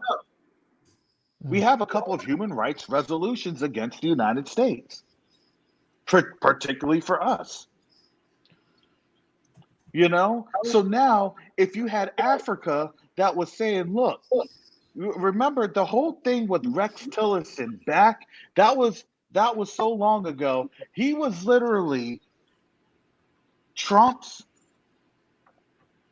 uh, first Secretary of State. And remember, Trump had said the S-hole countries and everything else like that. Yep. That was the whole thing. That's what I was trying. I'm like, I think for people to kind of understand where we're at, you actually have to understand, the road, the road to war per se of where we're at. And this is that road to war. It literally 2 days after that, he was like, oh well, he wasn't even getting any apologies. Rex Tillerson left to go to a couple of African countries. He literally had to scan or to scale about if I'm not mistaken, it was crazy, like at least 20 African countries. Because it took him, it was a 2 week trip. And he had to literally go from country to country to country to country in the course of 2 weeks. He had to do like 2 or 3 countries a day. Wow. Yes, he had to do like 2 or 3 countries a day. And the problem was, and this is crazy, but I knew the ramifications. Yeah, Truth hurt. You remember that? Remember, he was the only one that had been fired via phone call. He was on an airplane when he got fired. He was on the State Department airplane when he got fired. He was in the when he went up as a Secretary of State. He came down as a civilian. You get what I'm saying? Yeah. His And he bag was got like, snatched "Oh, quick. yeah." He landed at the airport and like, I need those creds. I need them credentials. You know what I'm saying? So, but what the reality was after that, what ended up happening was then you started to get China moving in. And China was moving in, and then you started to hear all these stories of, well, China is doing all of this in Africa. China's doing all of that in Africa. If you remember, it was literally in 2000, at the end of 2017, um, early 2018. That's when you had all this propaganda of, oh, look at what China's doing to the to to these African countries. They're trying to do all this. They're trying to do all that. And these African countries are like, yeah, they may be doing all this and they may be doing all that, but you want to know what? How come it takes them 3 weeks to put together a 25-story high rise, and it takes y'all 9 years? You know, how come it takes this long to get you all something, but for them, they can they're putting up literally like cities, bridges, buildings. Now, their tactics were a little, they weren't palatable, but they were effective. They were really effective. So then these countries were like, well, well, you know what? I'll deal with the human rights thing. And there was something of note that China had said, and I think it fell on a lot of deaf ears in the United States, but we had it perked up on our ears. China had said, look, we're not here to give you all of the ideology. You don't have to deal with any of that mess. We're just here to do business. And the other nations, those African nations are like, okay. And then what ended up happening was that China crept through with all of these projects, and the other nations were like, okay, well, what do you want? What do you need? So the other African nations, the African Union, it then began to what? Bolster up. And then you started to see all of these different things with the African Union saying, well, we're going to start taking the lead on this, or we're going to start taking the lead on that. And so now that really started to hurt the US, because the US really started to lose a lot of its power in the old school form of colonization. And that colonialization that had been experienced, they're like, okay, well, you want to know what? They're saying, I'd rather choose the lesser of the two evils, because they're just wanting money. They don't want anything else. They're not trying to push in these, other agenda items. And that's what happened during that time. That's what was going on during that time. Now, I do believe that during that time, as all this stuff was happening and going on, I said, I bet you the African Union made a deal with China and Russia, probably proxy through Russia, get our people back, and we'll come to terms, get our people back.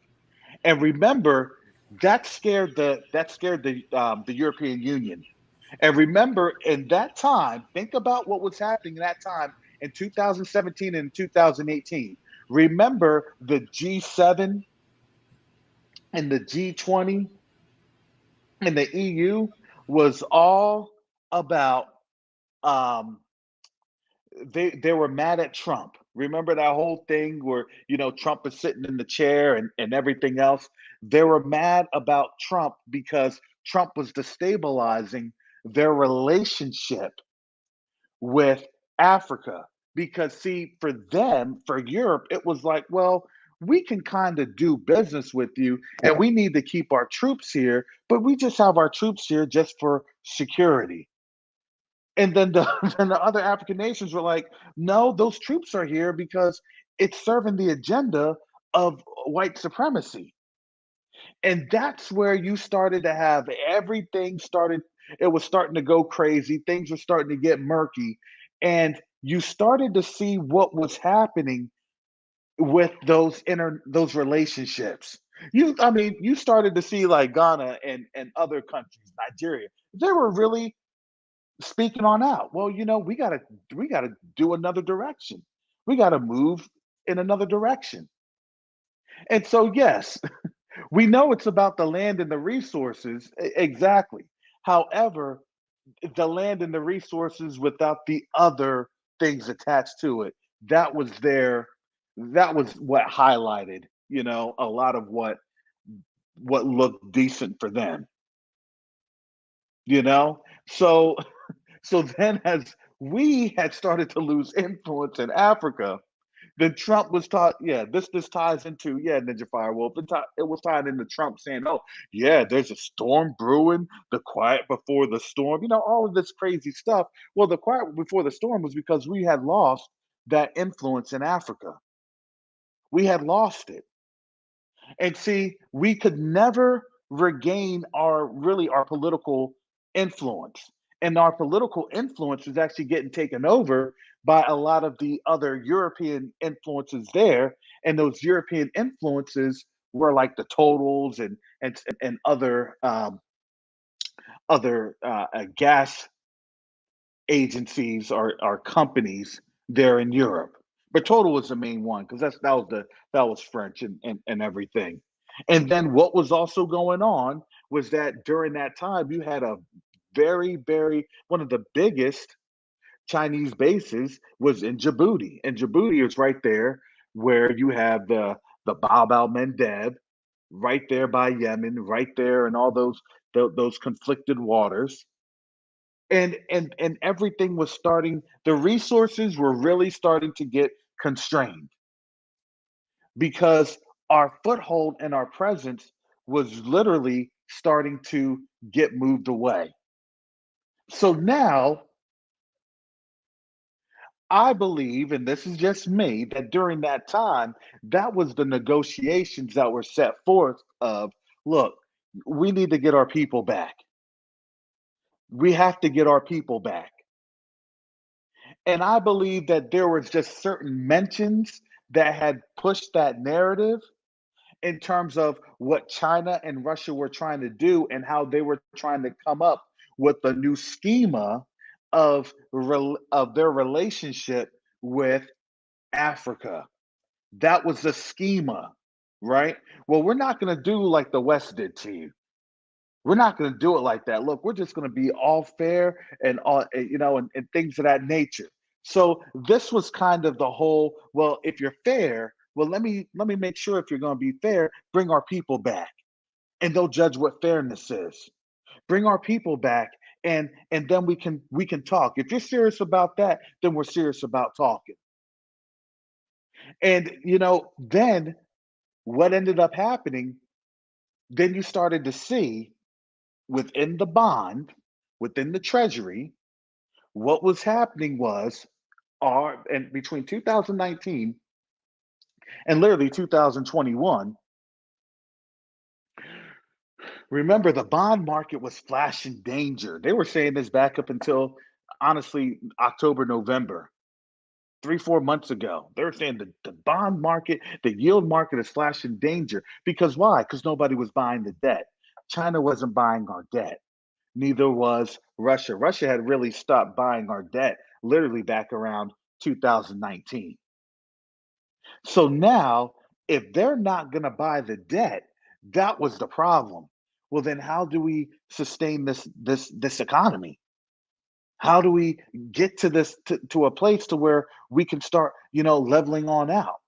And like and it was funny because remember what also happened during that time, I mean, it was like it was so much content going on. Like it was people's heads were spinning.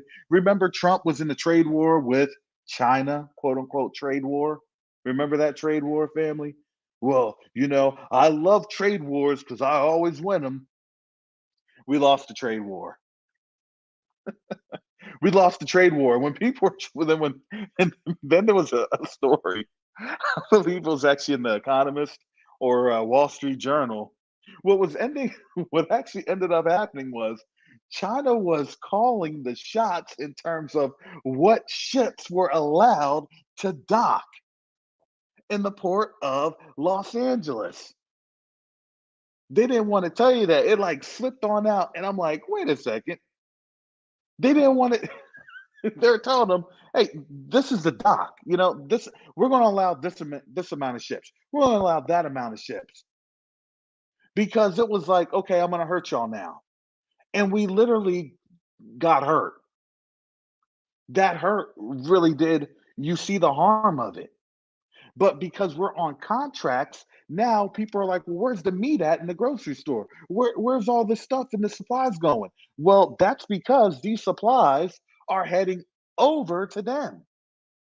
Because remember, we have to worry about money, right? Money doesn't feed all of us, money feeds some of us. It feeds them, not us, right? And so now we started to see this and then people are like, well, if America, yeah, you're right, the realness. America did sell the port to China. They sure did. But that wasn't the only port. And see, China has bought ports all around the world, namely even in South America. So people don't know all of the economic interest that China is in. And of course, if you have something as an economic interest, you can always turn it around to for what?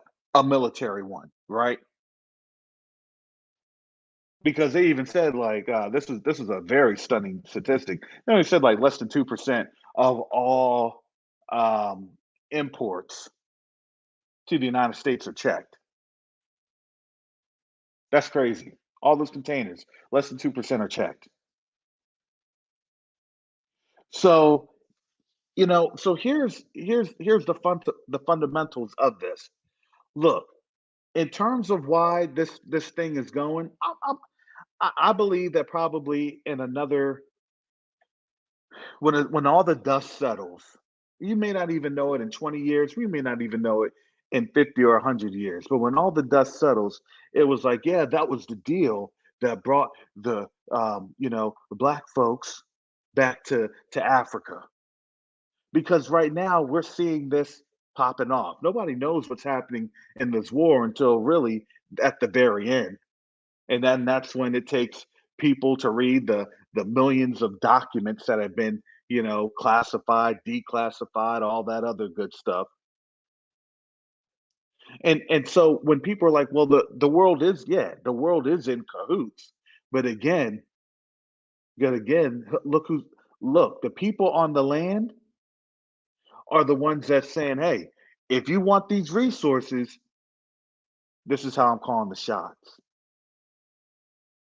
So again, that's just my theory. That's just my assumption. Okay, you can take it, for what it is.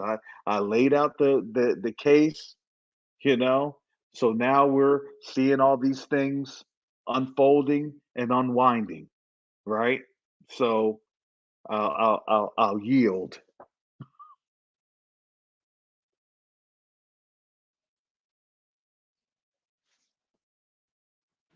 All right.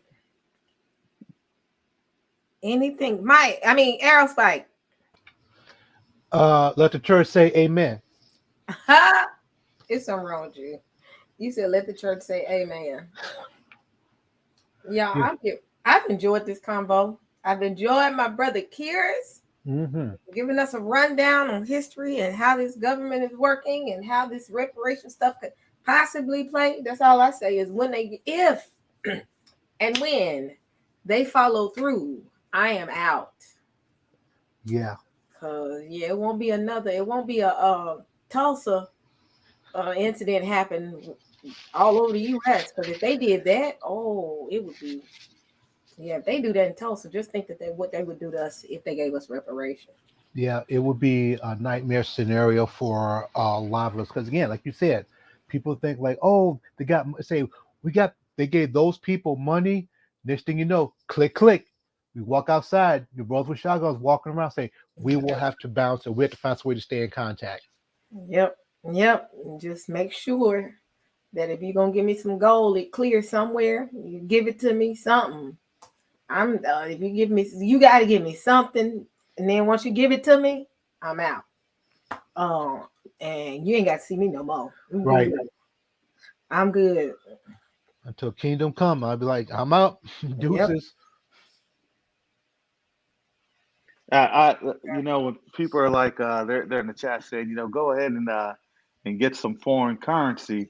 Look, you may want to get that Zimbabwe $1 trillion note. I'm just saying, you never know how assets may be left. I don't want no notes. I want gold, rubies, diamond. I don't want no money. Keep your notes because your notes can backfire on me. I bought this $1 trillion note for $1. So I got me. I got me 100 trillion. Yeah, exactly. That's a $quadrillion note, right? Woo, doggy! I'm a trillionaire. It'll be funny. You never know. It's like Zimbabwe's economy starts coming on up, and it's like, man, you don't hit the jackpot. You know what I'm saying? Yeah, I even thought about heck to say, give me microchips because that's gonna be scarce. So hey, I'm just saying. They're gonna put some in our water, our food. They're gonna be doing all types of stuff. I'm out. Yeah, we would definitely have to. I mean, real talk. Like I said, I don't know if they'll ever do anything like that, but if they did, we could not stay here with it. Most people don't want to because they want the comfort because this is all we ever knew. It won't be look. We know that the government will work through the citizens, just like with Tulsa. Correct. Man, I'm finna go. If it happens, I'm gone. And anybody that decides to stay here, they crazy. Mm-hmm. They crazy. I'm sorry. I'm gone. I'm finna bounce, and y'all will see Sister E on the island somewhere. Just don't say Quiet. where. Yeah, Just if my exactly. eyes are closed and I'm asleep, don't bother me. I'm just joking. No, yeah, I mean, let's say I don't. It said we don't know if that could, if that would ever happen. But again, just like you said, it would social wise, it would be there would be bitterness, a deep. I mean, you think we have hatred against us now? The hatred Ooh, it would multiply by 100 times because they're like, you took my money that I paid for. I didn't do a thing to you, yet you took my money. Basically saying you took my power. You took food out my child's mouth. Now I'm coming after you. That is what will end up happening. So like I said, yes. we won't say, nah, we can't. We say, what about your friends? What friends are you talking about? Exactly. Because that's something like that happen. And if they especially if they're not for us, if they're talk about Gentile, if we have Gentile friends, if their hearts are not truly for us, that hatred will come up in them as well. They'll feel some kind of way if they don't. I mean, if they don't know who we are, and they'll feel some kind of way, and it's like, nah, I will have to even cut those relationships and be out. Yeah, yeah, Aerospike. I wanted to bring up W.K. Lua. He had said Russia may have security pact with Africa because NATO troops from France have been kicked out of Burkina Faso, Mm, Mali, and CAR, and that's Central Africa Republic. If people don't know what CAR stands for, so hmm those are interior countries, interior slash what west and west central countries of Africa. hmm So those are old former French strongholds. So that's something. So and that's what I always I had to state because remember Russia has always had a decent military. Um, they've always had a decent military organization, right? hmm But they never really had the manpower in terms of people. You know what I'm saying? They never had the manpower in terms of people. So China has never really been tested militarily. You get what I'm saying? Right. They've so they've had the people, right? But they don't have the traditional strategic war fighters and war planners that Russia has. And I mean, look, Russia does have those folks. They are well seasoned, right? But hmm now it's kind of like, well, if you have a lot of people under command and control of Russians, and then you have China that's doing the financing, the financiers, but they also have the manpower. Well, that's the resources. That's all Right. about the resources, Yep. So you just have to have them train and have them learn a few key phrases in either Chinese or Russian, more than likely, and then you have a pretty formidable army. That's the same thing that we have with the U.S. and NATO.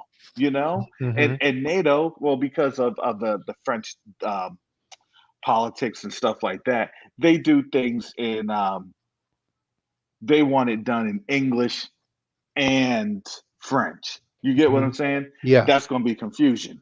That's going to be confusion. Well, you need to know both. I'm not learning that. No. you know, No. you know what I'm saying? But you know what I'm saying? But that's the confusion that's right there.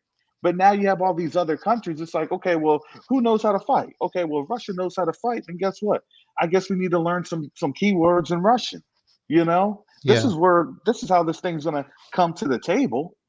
Because why? What always happens when somebody sees the winning side? Everybody wants to be on their side, right? Right. You saw Exactly. that with Italy. You saw that with Italy. On paper, technically, Germany had everything. It's like, look, on paper, this Germany thing in World War II, shoot, you can't get through. I'm putting my money here. Then what happened? Then Italy saw that Germany was losing. They said, second thought, I'm on your side. I'm your friend now. hmm You know what I'm saying? Yes. So So now we have to kind of see, look, we understand, look, we understand prophecy, but then if we understand prophecy, there's gonna be a shift that's gonna happen. The problem that we don't know, which is it's not a problem, it's just that we have to rely on faith, right? We don't Hmm. need to know everything. Honestly, I don't want to know everything, to be quite honest, Yeah, because it's too there's much. certain things that we're not prepared for. You know what I'm saying? Right. It's like the roller coaster. You know you're gonna be on that roller coaster, right? You see how tall that drop is, but when you're in the drop, right, and your stomach is going up to your throat, now you're just in the middle of it, and you just have to hold on, right? Exactly. Exactly. Yeah, because thinking going back, into the ancient days, even the Romans had North African troops. Hmm. Yep. Hmm. Yeah, yeah. I look at it like this. It's a chance for look. China's gonna try and cut their teeth, because I think really just within the last like hour or two, if I'm not mistaken, they're talking about Belarus Yeah. entering into the war. So when Belarus enters into the war, guess what? That's going to give credence for everybody else to enter in. Yeah. It's going to be a smorgasbord. We knew it was going to be a smorgasbord. All Ukraine was just the um, the match book. It's just a match book. Hmm. You lit the matchbook, you had the matchbook, it's on fire, and now you're throwing it into the house, right? Because everything in the house is just going to start catching on fire. Right. That's how that goes. The gasoline and everything else has been poured on it, and as much as people didn't want to do this, they're getting pulled on in, and it's amazing to me just how much all these countries want the U.S. to get involved. Yeah. Well, we need the U.S. We need the U.S. If the U.S. is here, that they could do this, that they could do that. You know what I'm saying? Like, has anybody else? I mean, anybody want to tell me their thoughts on that? You know what I'm saying? You- It's like, do you the you people this the way I say it. Some of the world think that the US is like Batman, but in reality it's more like Mermaid Man from SpongeBob SquarePants. The old man with the starters know who thought he was still a superhero but wasn't.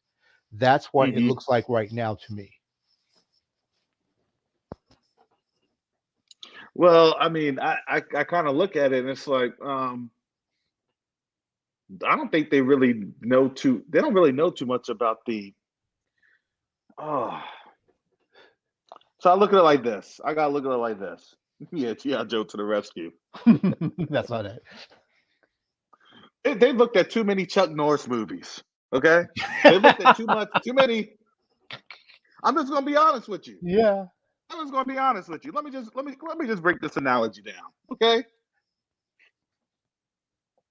Chuck Norris couldn't get there without any black folks getting them on over there to even karate chop somebody in the face. That's facts. That's facts. You know what I'm saying? You need to get transportation on over there. Hey, Chuck, good luck with one MRE for 14 days. You can be a real Superman when your behind is hungry. Right. Because the black dude that's on Delta Force and is like, hey, I'm heading with him. That black dude is saying, hey, I would be there, but you want to know what? Y'all owe me some money. Listen, you better cut my reparations check, okay? I would be with you, karate chopping folks in the face too. But man, I need to get paid first. You don't promise me, Chuck. Chuck, you don't promise me that. So you know what Bruce Lee did to you? Remember that? Okay. Yeah. Oh man. But that's what it is. It's like you got to understand, black folks aren't in the fight like that. Nope. We're not. And though and see the thing is, I think the other nations know that. It's like the morale for black folks in the United States is just it's suffered. you know? Yeah. Okay, well, I'm sorry, but you done lied to me. You done lied to me. It sounds like a bad Keith Sweat song, right? You done lied to me so long. You lied to me. Yep, exactly. I'm hearing Martin. I'm playing in the background right now. They expect to return the you know? Mac, but all they get is a Big Mac. Yeah, exactly. exactly. I'm about to. I'm about to. All we know is it's like this is Drew Hill, and we just been having somebody sleeping in our bed way too long. No, we're not. We ain't falling for the okey doke. No. We ain't falling for the okey doke. You know. So it's Right. like, oh well, do you want to get into the war? All these white folks are looking at us like we don't have backup. We Yep. They really look don't at have the us. backup like that. Because now here's the real problem is, well, I'm afraid that if I don't fight or if I'm on over there, my own person's gonna take me on out. Well, one less of them to complain about reparations. Mm-hmm. Correct. That's gonna be on every black person's mind right there. So if you can't trust who you're going to war with, because here's the thing, how can you trust somebody when they clearly think that you don't deserve what was stolen from you? Right. And they Exactly. told you that to your face. Hey, you don't deserve it, man. Then obviously I don't get paid enough to shoot down there. You since you don't want to pay me stuff that's stolen. I'm just gonna point my weapon down there and just fall asleep on you. You just let me know when the fighting's done. Right. I'm gonna go grab me a Snapple real quick. Yeah, you just let me know when it's time to retreat. Did you? I lost my weapon. oh, oh, look at that. All too bad. I'm gonna go home now. Peace. You know what I'm saying? Oh man, in the confusion and the flight, I don't know. I don't know. But we joke about that. But in war, that's a serious issue. That's a serious thing. How can you trust somebody? Look, we done told you this. It's not like we're saying anything unrighteous. We're not saying anything that's like um, you know, wicked. Right. Look, that's a righteous wage. Mm-hmm. You know, It absolutely the is. wicked withhold they Mm-hmm. steal it, not paying somebody that's theft, Correct. right? You have to pay for that person's work, right? The Most High said that's an abomination to withhold righteous Right. wages, earnings. Right. And they don't So believe in now, righteousness. yeah, so now here we go with everything, and it's like, look, I feel bad for those folks that are stuck there in Ukraine, for our family members, our cousins stuck there in Ukraine, trying to do what they were trying to do to sustain themselves. But you're telling me that they can't go home now? You're Mm-hmm. telling me that they can't even, flee? How messed up is that you can't even flee? Look, this thing, and they're doing exactly what I would do. Man, this ain't my fight. this this is not my fight. You know what have I got to do with this? Oh, I'm just look. I'm just taking my. I just got my final paycheck. You know, and I Mm. bounced. Right. Let me see some nice zeros. Okay, cool. Convert that to, to hard currency. Like I said, precious metals, and be done. Because again, we cannot. It said history has shown us. Like I said, history shown us over and over. Whenever we were called on to fight, it was this idea of like, well, if you do this, you prove yourself to be, true Americans. And it's like, yeah, and people say, yeah, you're right, because we fought for this country since the beginning, and died and shed blood for it. What do we get for it?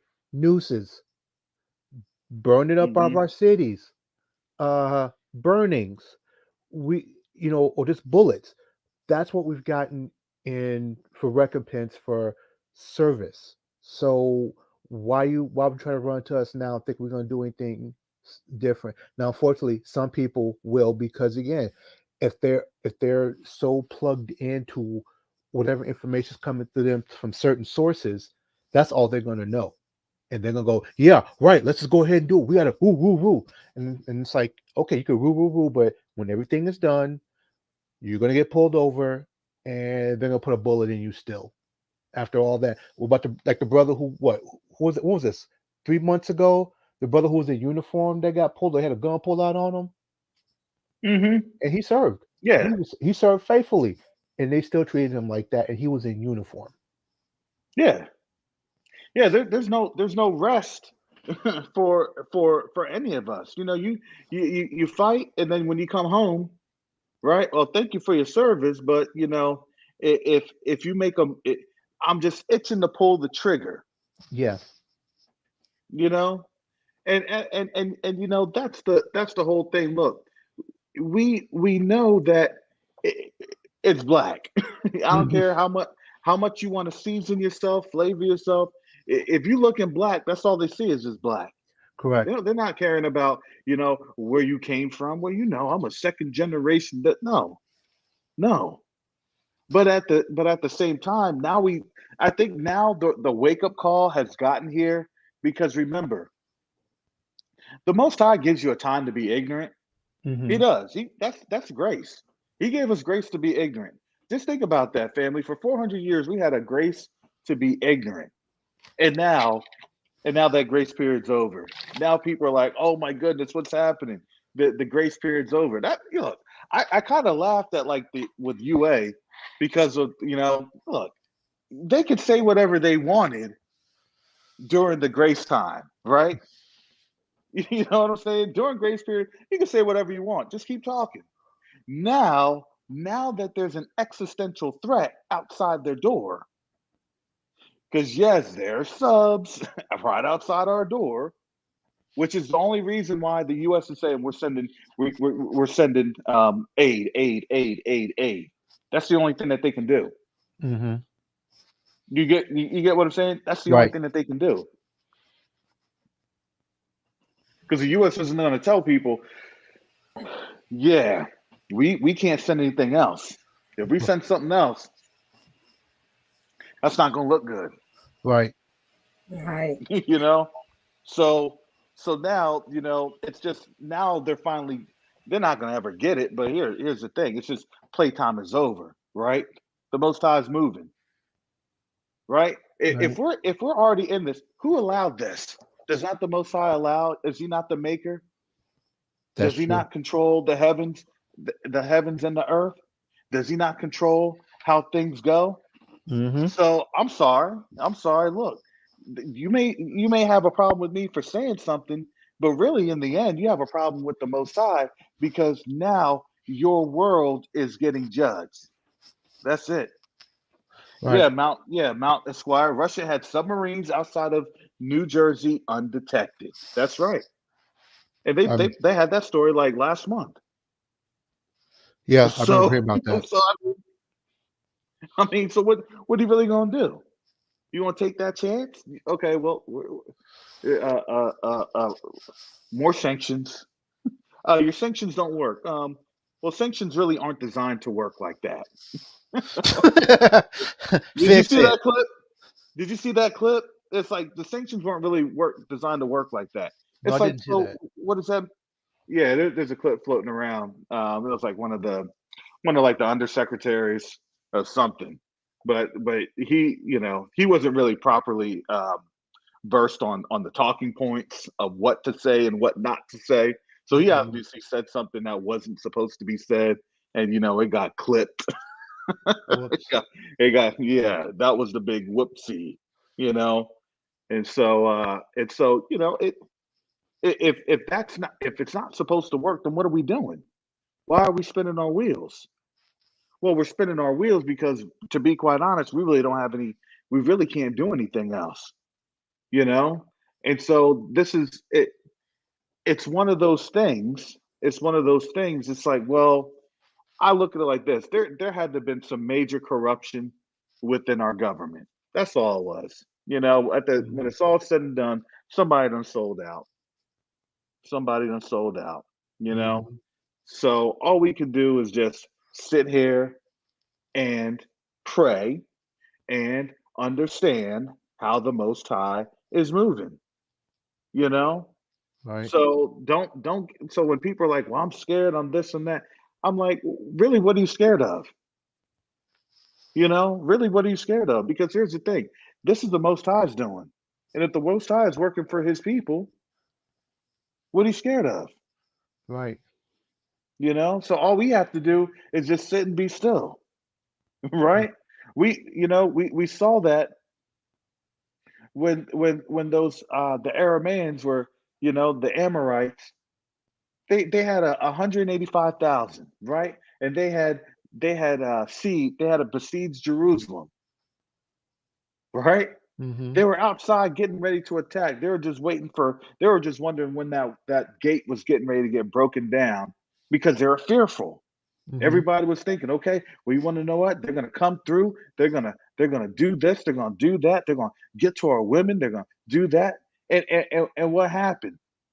What happened? They all decided to get on sackcloth. They all decided to, go back and repent and actually ask the God of their forefathers, the Most High Yah, and they asked for His help. And then as soon as that happened, what ended up happening? You had three lepers that were just like, look, I'd rather just go on out there. If we die, we die. But if as long as we can eat, and then Mhm. we die, who cares? I'm still hungry. I'm hungry enough to die. Look, I have no other option. They went on out and they saw that the the Amorites were gone Wow. and that confederation was gone. And remember, all the people that were doubting that, the one person that was doubting it, and because the prophet, I'm trying to remember who it was Yeah. that had said that. Y'all know the scripture, It's been a while. I but think I he had heard said, that last summer. yeah, but you see what I'm saying? The Mhm. the prophet had said that, and then one of the people said, well, I don't believe that because it's this and that because they because because Most High knows that people are going to operate in fear. But but a lot of people, when they just give themselves over to fear and they don't operate in what the Most High has called them to operate in, Mhm. then they're going to lose out on their blessing because all they could do was just think about the fear. Right. And so, and so the prophet literally told that man, he said, "Look, you're going to see it with your own eyes, but you're not going to partake of it." Mhm. So then, when those lepers that were there, when they were eating up and having themselves a good time, had put all that gold in their chain, all the chains on them, they had their little sundial Rolexes, right, and fur coats. Yeah.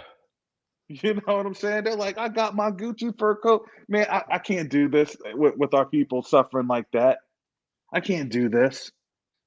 And what they do, they went on in and they told the king.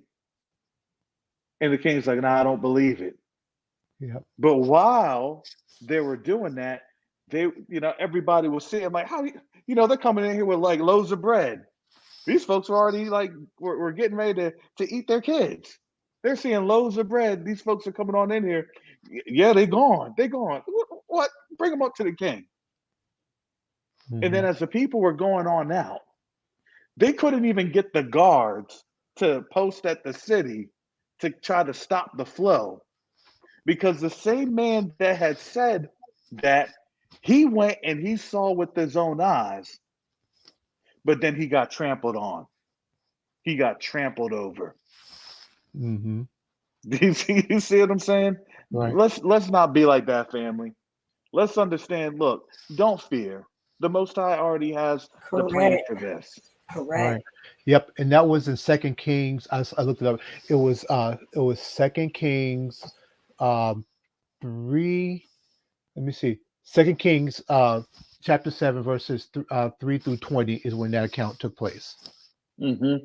Second King. So they, Second Kings. 2 Kings 7, 3 through 7. 20. Yep. All right. So there we go. That's scripture. Lean on his word. Hmm. Lean on his word. It just doesn't work for the folks on the panel. It works for everybody. We're called. We're look. If you know you're covered under the blood of Yahushua Hamashiach. You're covered under that blood. That's all that's all you need. That's it. So Amen. Amen. All right, family. I've enjoyed this. Y'all, I got to go pick up dinner because Hmm. I forgot to cook. Yep, I forgot to cook. Well, not really forgot to cook. I just didn't want to cook today. Let me tell the truth. Shame the devil. Yep, I didn't feel like cooking. So I'm getting ready to go pick up dinner. Okay. Because my kiddo was already texting me 3 times. What are we gonna eat? So I'm like, so family, I've enjoyed this. I've been kind of in and out because I was taking care of some stuff, but I knew that carrots can hold it down, and Aerospike was gonna hold it down. But any last things y'all want to say before I close out? And give your channels if you have channels. I think everybody here know your channel, Curious, but his channel is the name on his screen, Covenant Awakenings. And Aerospike has not started his channel yet, which me and him are gonna have it out in a minute. Hey, I started a page, but Yeah. I am going to be working. I am working on a web page. It's going to be a while, but I am actually working on a web page for it. I was doing. And once that's completed, then I'll give that out. Oh, y'all saw me yarn. I'm Oh, sorry. I thought oh. I had it on. I'm so sorry. Y'all, I've been sleeping. I mean, I've been laying around all day. So I'm sorry. I thought my camera was off. Nope. Oh my goodness. I'm sorry, y'all. Y'all know Okay. me. I'm country. What is it? I didn't. All, Y'all know I'm all right. country. Let's go get this screen capture going. Get this meme. Don't play with me. Don't play with me. If I see a picture of that, I'm gonna look for everybody in the chat that did it. I'm gonna find you. Don't you do it. No, we love you. We won't do that to you today, at Yes, least. y'all But would. Yes, y'all would. You're sitting there like you wouldn't. Definitely, it would happen. I'm putting that on tomorrow, talking about free use. And I'm gonna report your channel for copyrights. Go ahead. Go I'm ahead. just joking. I'm just joking. I'm joking. But I definitely Aerospike has already did me like that once. So I'm kind of side-eyeing him. Because I know he will do it. The last time I did that little yarn. No, that wasn't me that did that. That was somebody else. That was That not. was you. No, it wasn't. Yeah, you sent me a picture of it. Was it Yeah, you? because somebody else posted it and I sent it to you. Oh, I I didn't thought you create it. did. I was like, I'm just messing with you. Okay, cool. Yeah, and tonight, if I remember, like tonight's the men's prayer on Shonda's channel, Okay. the 1014 prayer, and it starts for East Coast. It's 9:30 Central, 8:30 Mountain, Okay. 7:30, and yes, so yeah. So if go for prayer and everything, I'll say everybody head over to Shonda's tonight. Okay. Okay. All right. All right. Anaya, don't play with me. Talking about I sent it to you. What you send? I hope you ain't send no picture. I'm just messing. Yeah, make sure y'all go over there with Ashonda. I'll be over there and be in there in prayer with the men. And that's it. That's all that I have. Right? What's going on, Pastor Kelly? He said, "Hey, sis, I saw you call me, but I was in the middle of the live." So, all right, Okay. love y'all. Thank y'all for joining me, and good night. And go check out Shonda tonight as well, y'all. All right. Peace and And blessings, everyone. subscribe for to Kyrus's page also. So, but all right, love y'all.